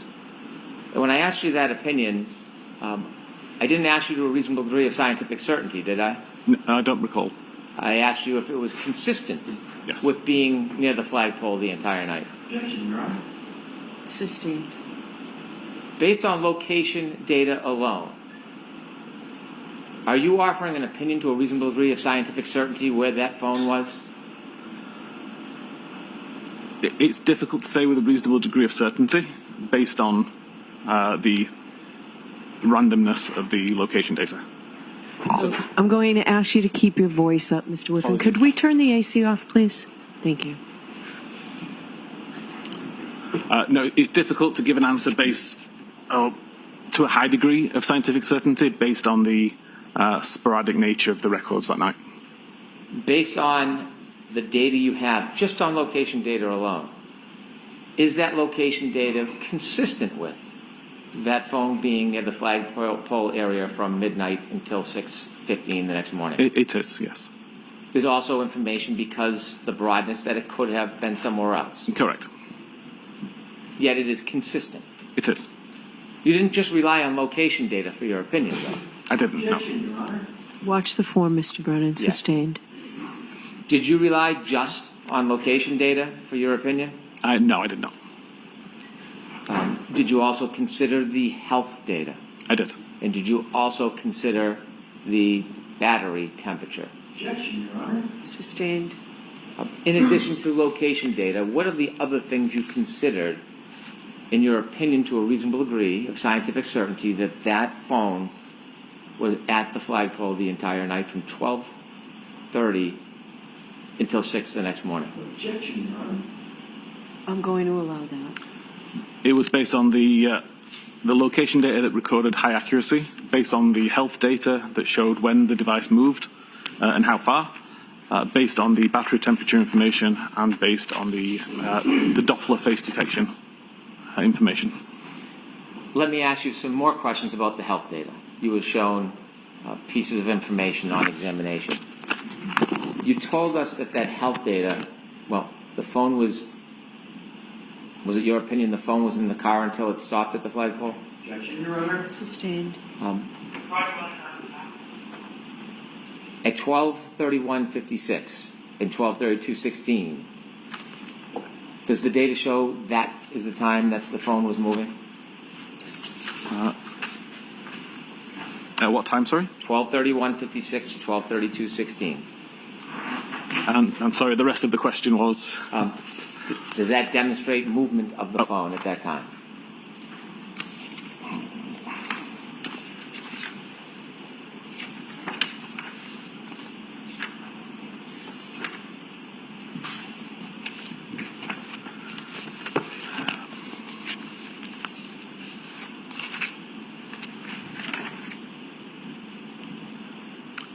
Yes, it did. You shared that you can't tell the direction or the distance of steps.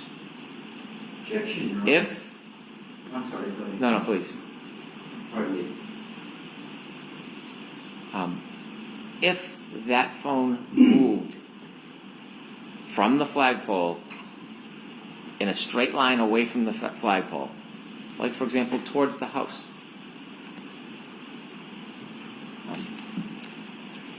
wouldn't it have to move again before 6:04 to get back to the flagpole? Objection, Your Honor. I'll allow it. I would presume so. All right, you asking me to strike that, Mr. Yes, Your Leslie? Honor. I'm going to strike that. Does health data register when a phone moves? It does.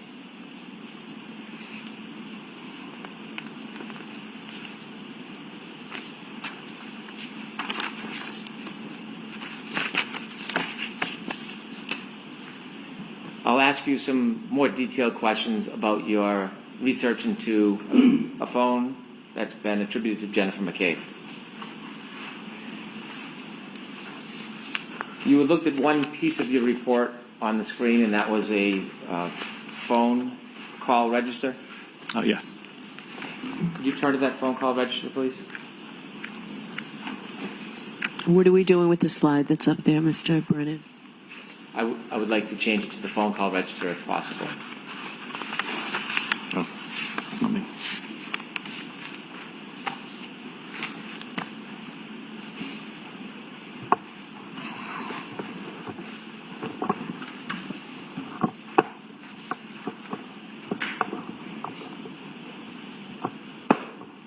I believe it's Exhibit 42. If you, it's a. Do you have the report that you could put on the screen regarding Oh, I the don't phone call have. register? I don't have this one that was shared as Okay. Exhibit 42.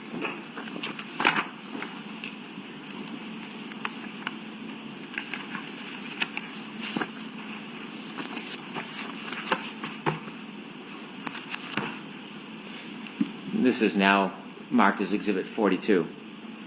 In the phone call register, you noted that there was a call at 12:14:36. Yes. Have you found it? Is that you? This is not me. No. Oh, I think it's Ms. Gilman. thank you, Ms. Gilman. Could you enlarge that, please?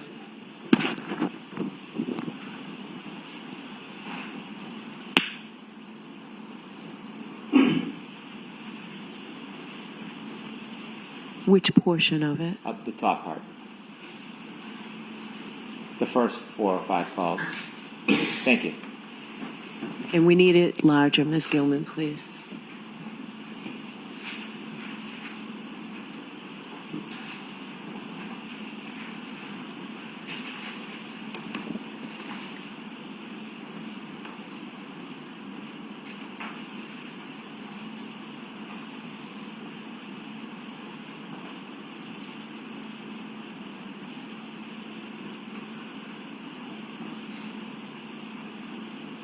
All right, that's Thank you. better, thank you.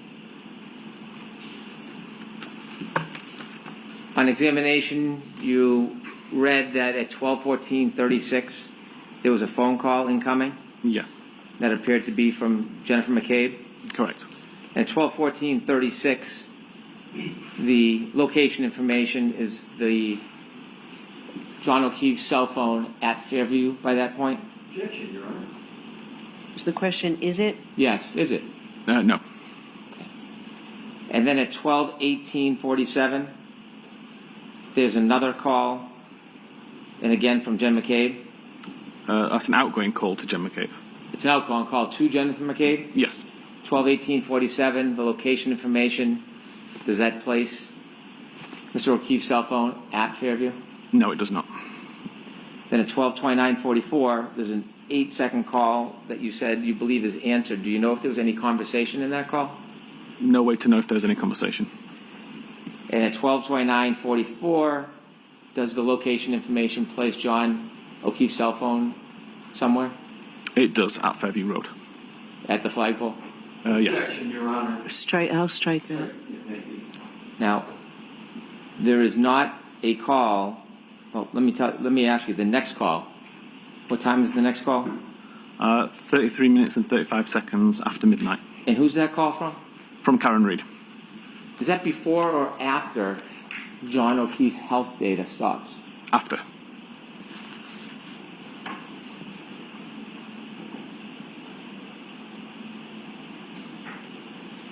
At 12:37, you offered us that the cell phone battery's temperature is decreasing. Yes. How many calls have been made from the defendant to John O'Keefe by the time that cell phone battery stops dropping in temperature? 7.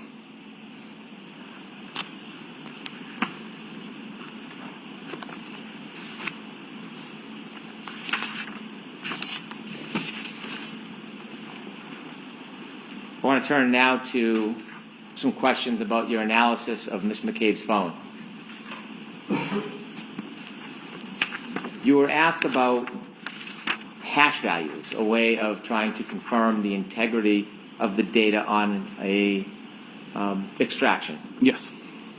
When forensic analysts look at phones, do you sometimes get to actually see the phone? Yes.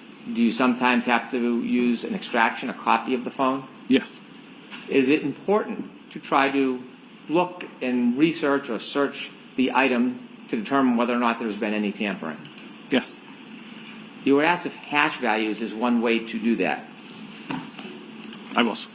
And you have shown or read part of your report about hash values. Yes. There's a second part to that, isn't there? There is. You didn't get a chance to share the second part, did you? Objection, Your Honor. Sustained. In this case, there was a hash value, wasn't there? There was.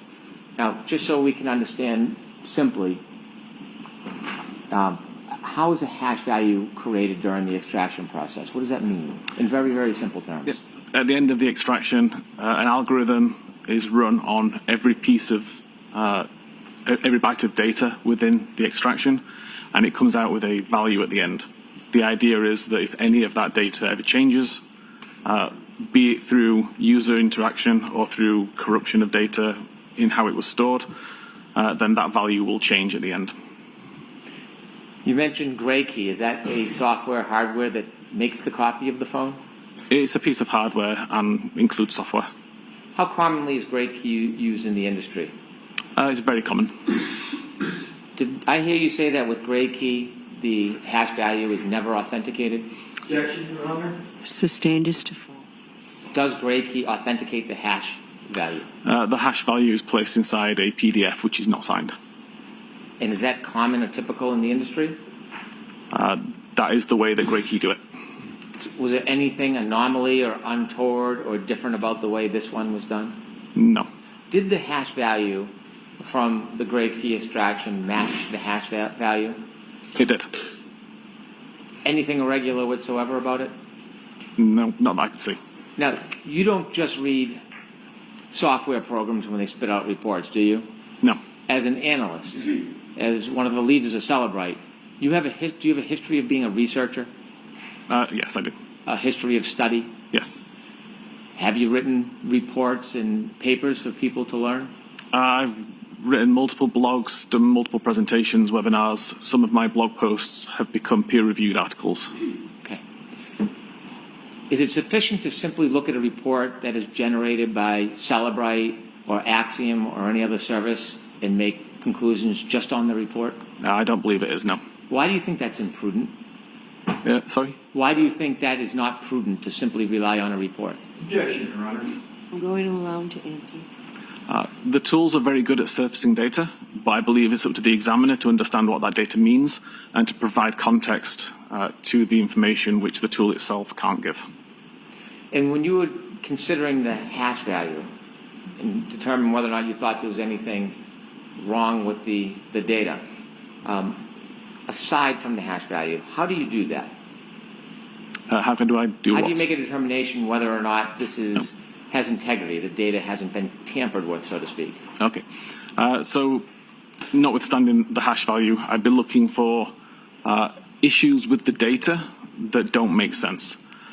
In this particular case, there was lots of data points that all appeared to work together. Like you would see one artifact change in one database and an artifact would change somewhere else. And it all just made perfect sense in how it was functioning. That kind of leads you to believe that it's not been tampered with, or the person tampering with it did an exceptional job to be able to cover all of these different tracks and make it undetectable. Did you try to summarize that perspective in the part of the report that wasn't read to you on examination? I did. Do you have an opinion to a reasonable degree of scientific certainty if there was any data integrity issues in the information you reviewed? I don't believe there was any.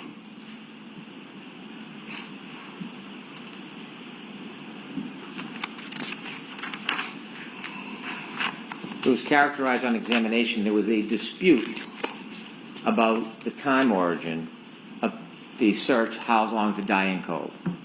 Do you remember being asked the question about a dispute? Yes. Have you, in your studies and in your position, is there any viable dispute in the forensic data scientific community about that issue? I don't believe there is anymore. Now, you got involved in this case because you received a complaint from a consumer. I received a question from a consumer, yes. And you attempted to resolve that? Correct. Sustained as to form. Other than that source, have you received any information, feedback, opinions that would make this issue in any way a dispute? Objection, Your Honor. I'll allow that. I'm sorry, could you rephrase the question? Other than that one person, that one consumer, have you received any information in the forensic community which you're part of? Oh. Any data, any information that would suggest that your conclusions are in dispute? Yeah, I received a very similar question from an examiner in Europe. Fairly similar circumstances with a case and with a timestamp that didn't make sense, that was originating from the same database. I applied the same logic and theory to his question, and he confirmed it solved the issue for him. It all made sense then. And since then, has in your world, academic and research world, forensic data science, other than the person who originally raised the question, has there been any dispute brought to you by anybody about your conclusions about when this search actually happened? No. If anything, I've heard people who have confirmed the research that I did. Do you know Jessica Hyde? I do. Is she well known in the forensic community? She is. You were asked questions about your law enforcement background and the fact that Cellebrite is used as a forensic tool oftentimes by law enforcement. Yes. Did you go into your company's software and change it to accommodate law enforcement? No, definitely not. Would you ever do such a thing? No. Why wouldn't you do something like that? Aside from being unethical to change the data in that way, this is an artifact that is easily validated by any examiner. And if I was to tamper it for the purposes of changing the outcome of a case, it would be detected by all of our customers immediately and would destroy the reputation of Cellebrite, which I've got no intention of doing.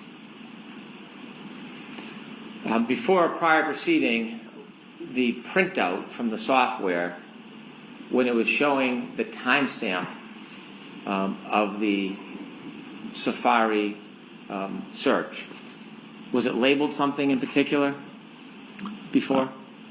The Cellebrite search Yes. was labeled last visited time. Last what? Last visited time. And when it was labeled last visited time, did it show 227 on the report? It did. Cellebrite, after research and consideration, removed that label?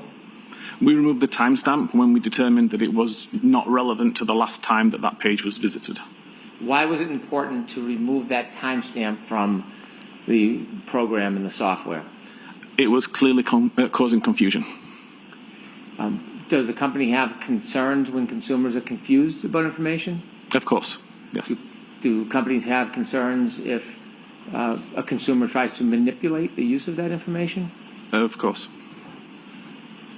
Are companies concerned that a label could be misleading for somebody who may not have a higher level of experience? Yes. When that decision was made to change that for clarification, do you make that solely by yourself? No, I did not. Who do you consult with and who's part of that decision process? So again, after my research, I passed the results of my research to the Forensic Research Group. This is a team based at Cellebrite whose sole job is to do the research, do the coding to make sure that what we're giving to customers is correct. They spent some time validating the research that I did, verifying that my research was correct, and then they were responsible for making the change based on the updated research. It was suggested that a separate software program, not the company you work for, Cellebrite, but Axiom, reflects this search as deleted. That's not entirely accurate, is it? Objection, Your Honor. Sustained as to form. Running an Axiom program, would it reflect this search as deleted? Yes, and it is a deleted search. Does it have a label on it? It does. Is that carved? Yes, it would be. Now, are you familiar with the Axiom Artifact Reference Guide when it talks about the dangers of relying on the timestamp? I'm not familiar with it referencing dangers, but I'm aware of the document. Are you aware of the reference guide when it talks about Safari suspended state tabs Yes. and offers that since these are local tab states, results from this artifact may contain an earlier date and time compared to the results in the Safari history artifact if iCloud Safari synchronization? Objection, Your Honor. Sustained. Are you aware of the reference guide? I am. Are you aware that it cautions that a timestamp can be misinterpreted? Objection, Your Honor. Sustained.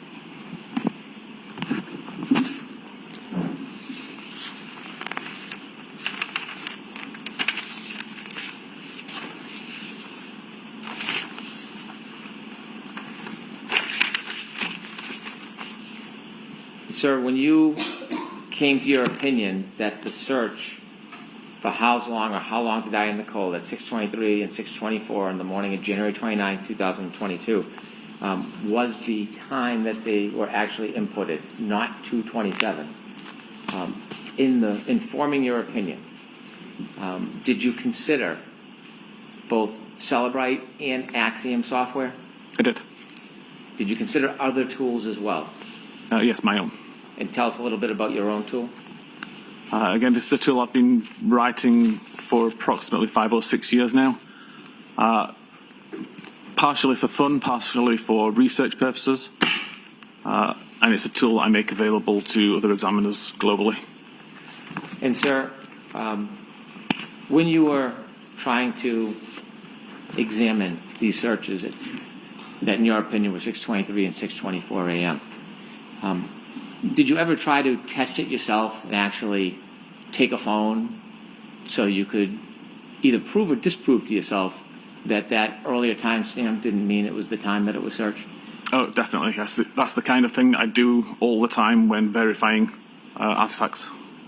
And in your opinion, is that helpful in understanding how a timestamp earlier could relate to a later search? Exactly, very helpful. Would you be willing to do a live demonstration for us on the screen and show us how that works? Yes. Okay. How long would that take? Probably about 5 minutes. Okay. Could you show us? Of course. You reapproach, Your Honor. Okay. Mr. Whiffin, I'd like to ask you a couple of general questions. Yes. You mentioned with reference to location data that the scope of identifying a location of a phone can change depending on what information the phone is receiving. I'm sorry. Yep. I'll try Rephrase. again. You've shown us a number of graphs and exhibits Yes. that show different circles. Some might be smaller, some might be larger than others. Yes. And you shared with us that location information is being received from a number of different sources. Yes. Can you remind us again what can affect that location data as far as receiving some high accuracy, mid, and low level? What could affect the receipt of that information? So primarily, the requesting application defines how accurate it needs the data. iOS Location Services then determines the best technology to use in order to work out that location.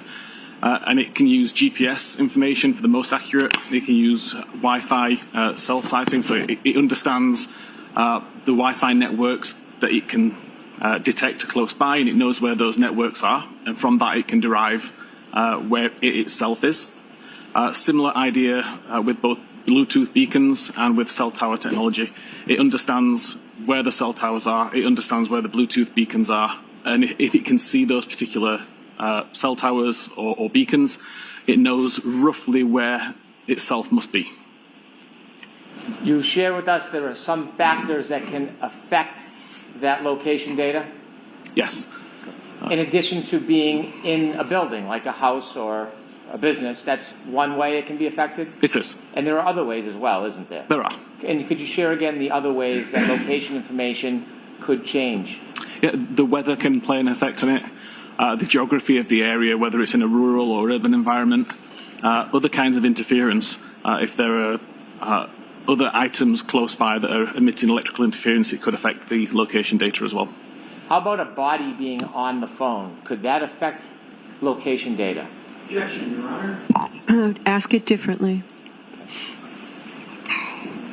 If a human being was covering the phone so it wasn't exposed to the air, could that affect the location data? Objection, Your Honor. I'm going to allow it. I believe it could, yes.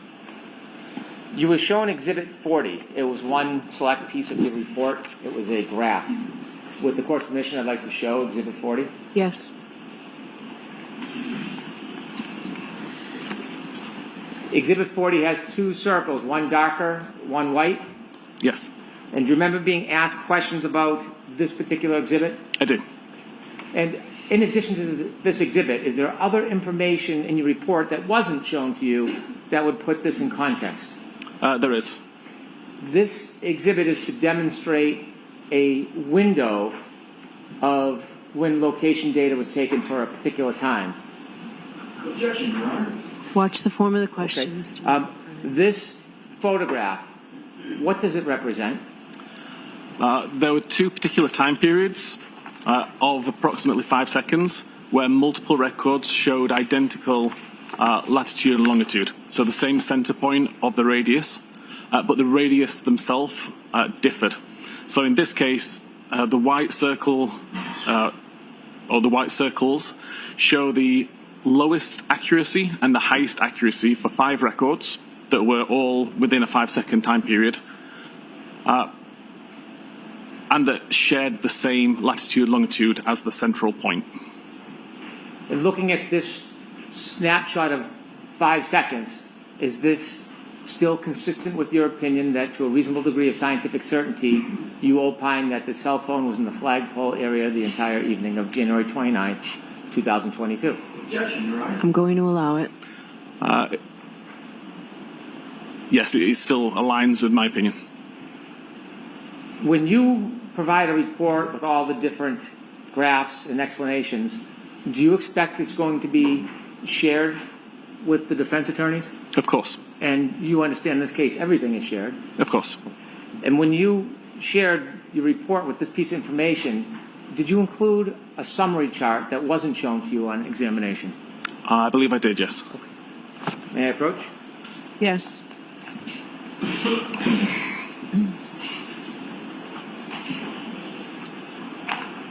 Showing you your Thank you. report. Do you recognize your report? I do. And what page are you on? 22. Do you recognize anything in particular as far as a chart on that page? I do. There's a chart at the top with the location data that was used to create the image shown. Does that chart help explain this photograph?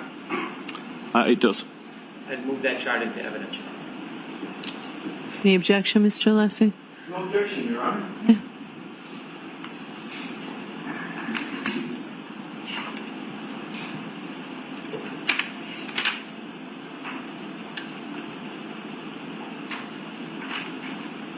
Exhibit 44.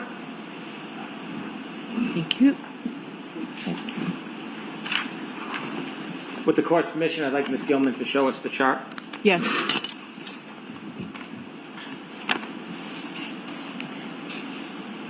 How long of a time period does that photograph encompass? The photograph has got 2 time periods of 5 seconds each, which are approximately 40 minutes apart. And what does this show us? Can you explain the chart that goes along with that Yeah. photograph that was shown to you? So this chart is, or I should say, the map shows 5 of the records from this particular chart. But we can see that all of these records have a consecutive timestamp 1 second apart. The latitude and longitude is identical for all of these records, but at the same time, the accuracy drops from 43 meters to 7 meters within that same 8-second time period.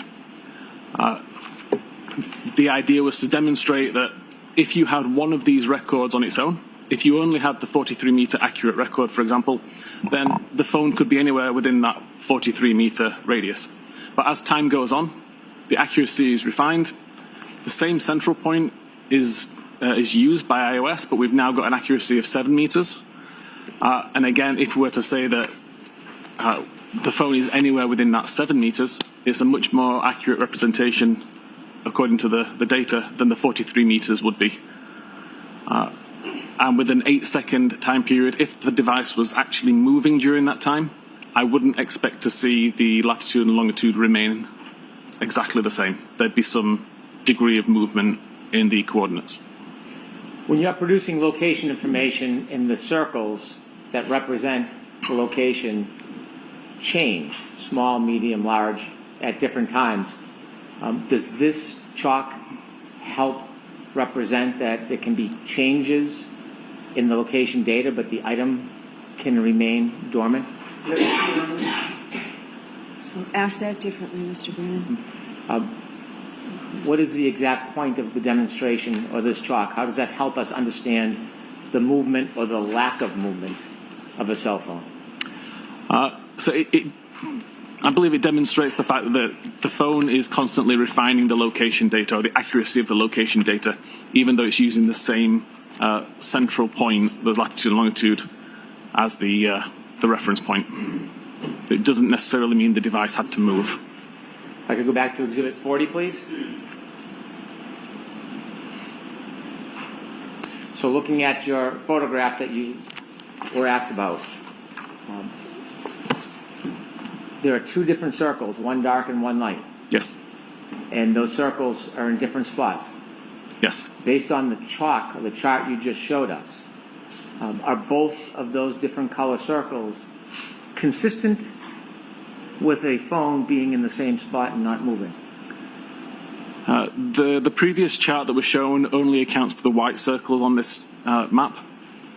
And it only shows the highest and the lowest accuracy. 20 minutes later, there was another similar scenario where there were multiple records with the same central GPS coordinates, but with different accuracy levels, and that's what was used for the black circles. Importantly, in my opinion, they all overlap, so it's possible that the device is somewhere in between those two circles for the duration of the time. Now, finally, I want to turn back to the phone that was attributed to Jennifer McCabe. And you had shared with us your opinions about the time in which the searches at 623 and 624 were made. Correct. And I asked if you could just show us live right now how it works that a person can open a tab and there's a timestamp, a time when it's open, and then make a later search but still retain the original timestamp. Yes. Is that something you can do for us? It is, yeah. Okay. With the court's permission, I'd ask Mr. Whiffin to give Yes. us a live demonstration of Okay. this. Do you want the light off, Mr. Whiffin? The light off would be better, thank you. Okay, thank you, Dave. Okay. First of all, I will highlight on the left side of the screen here, this is actually a live representation of what I have on a phone that's in front of me. So as I move this around, you can actually see on the screen that the screen refreshes. I'll also point out the iOS version here is 15.2.1, which matches that from Jennifer McCabe's phone. On the right side of the screen is the tool which I spoke about earlier, the one that I've been writing for several years. I make it available for free for any examiner who wants to download it and research primarily iOS devices. Here, you can see I've got a live connection to the device. So every file and folder that is on the device I can see within this directory view as you would normally see on a regular computer. And we can see the browserstate.db database. If I open that database up, you can see there are 4 tables, one of which is called tabs. Mr. Whiffin, I hate to interrupt you. Can we make this larger? I know jurors earlier were hoping I can try to. have a larger view of what's up there. Is that going to better. impact your demonstration in any way? It shouldn't. I should be able to work around it, thank you. Is that better for the jurors? Okay, perfect. Yes. If it's just a little closer, Oh. we can maybe move that. Let me pull forward. Thank you. Turn the air conditioning off. So at this moment in time, the tabs table has 2 records. I'm just going to ask you to ignore those for now. They're from a previous demonstration. I can't delete those without taking longer to do this demonstration. If I go back onto the phone itself, just takes a second to refresh, and open up Safari. And I can open up a new tab. What I will just do now is search for the time that we're on now, so 14:10, and hit go. So right now that page is loaded. Sure. And I can go back into the database and just hit reload. That will bring the most recent version of the database from the device back onto my computer and show it back in this window in exactly the same way as I was viewing it a second ago. And you can see right now there's still only 2 records. So the fact that I did a new tab and a new search has had no effect on what I can see. This is different to on previous versions of iOS, where you would already now see a new record with the 1410 search, which I'd made. I'm then going to do another search. Hopefully it's going to catch up with me. It's now 1411, so I'll do a search for 1411. Okay, we can see the page is loaded, and I can go back over to this tool and reload the database. We still don't have a new record that shows that a search is being conducted. I'll just take the time to do another little search and just do 1411X. Reload the page again. Still, nothing's appeared. I can even close down Safari, just minimize it into the background, and then bring it back into the foreground by just pressing the Safari icon. I can hit reload again. We still don't have a new record, and I can do a further search for now 1412. 1412 is loaded, and I can reload the page. Still no records present. I can now go into Safari and just close the tab.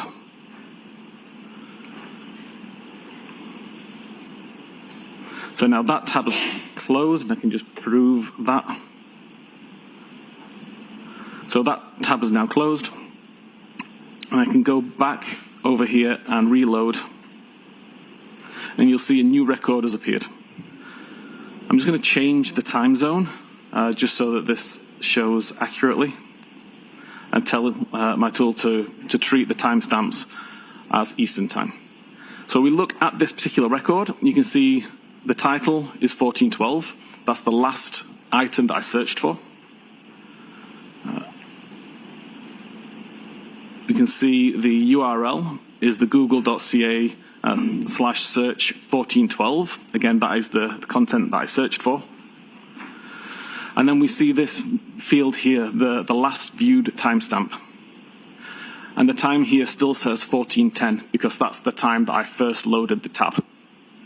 The fact that I navigated between, the fact that I minimized and reopened Safari bears no relevance to this timestamp. It is purely the timestamp that tab was created or brought back into focus. To an untrained eye, can that development of a timestamp become confusing? Yes, the name last viewed time clearly has implications that would make you believe that it was the time that the page was last viewed. It's a very simple test that I just demonstrated to prove that that's not the case. Is there any other reason that Cellebrite removed that process of timestamp other than to clarify that issue? Objection, Your Honor. No, I'll allow it. Purely because we determined it was unreliable to use as a time that the page was last viewed. If an examiner simply made a report from Axiom or Cellebrite or another software but didn't have the time or skill to actually go into the data, could they be easily confused by this? Yes, the way that Cellebrite provided this information showed as last viewed timestamp. The way that Axiom provides this data is called last interaction time. So there is some leeway there to misunderstand it less from Axiom because it's talking about tab interaction rather than a web page that was last viewed. Thank you. I have no further questions. All right, thank you. The lights on, please. Mr. Alessi? Briefly, Your Honor, if I may. Thank you. Do you want Mr. Whiffin to take this down? Yes, please, Your Honor. Good afternoon, and hello again, Mr. Whiffin. Good afternoon.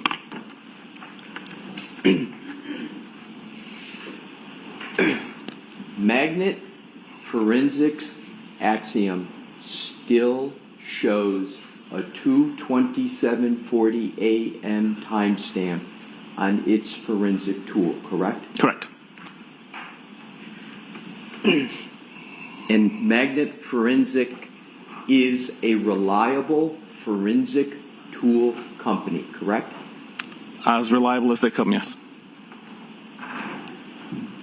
The demonstration that you just performed, when did you create it? The demonstration? What you just, Like literally just now as I was doing it live. so you Is how just you mean? created the demonstration now live on the stand? That particular demonstration, yes. Yeah. So, that demonstration, therefore, was created after Cellebrite removed the 2:27:40 timestamp from all of its tool programs, correct? No, incorrect. I mean, that demonstration that I just provided was right now, it was live. Initially, when I did these tests, I did the same kind of experiment, the same type of testing back in late 2023, I believe. And after I did those tests and used that research, that is when Cellebrite removed the timestamp. Maybe my question wasn't clear. Let me Yes. see if I can rephrase it. The demonstration that you just gave, when did you prepare it? The demonstration, just the demonstration that you just showed on the screen. When did you create that demonstration on your computer? Hey, again, I've been doing this demonstration for 2 years. My question, again, is the demonstration you just gave. Yes. When was the last time you altered that demonstration? Other than to use different search terms, it's the same demonstration. I'll try it differently. Yes, please. When was the last time you altered in any way the demonstration you just gave? Right now. So you altered it right now, and that alteration was made after Cellebrite had removed the 2:27:40 a.m. timestamp from its programs, correct? Yes, okay. Thank you. No further questions, Your Honor. Mr. Whiffin, you are all set, so Thank you. very much.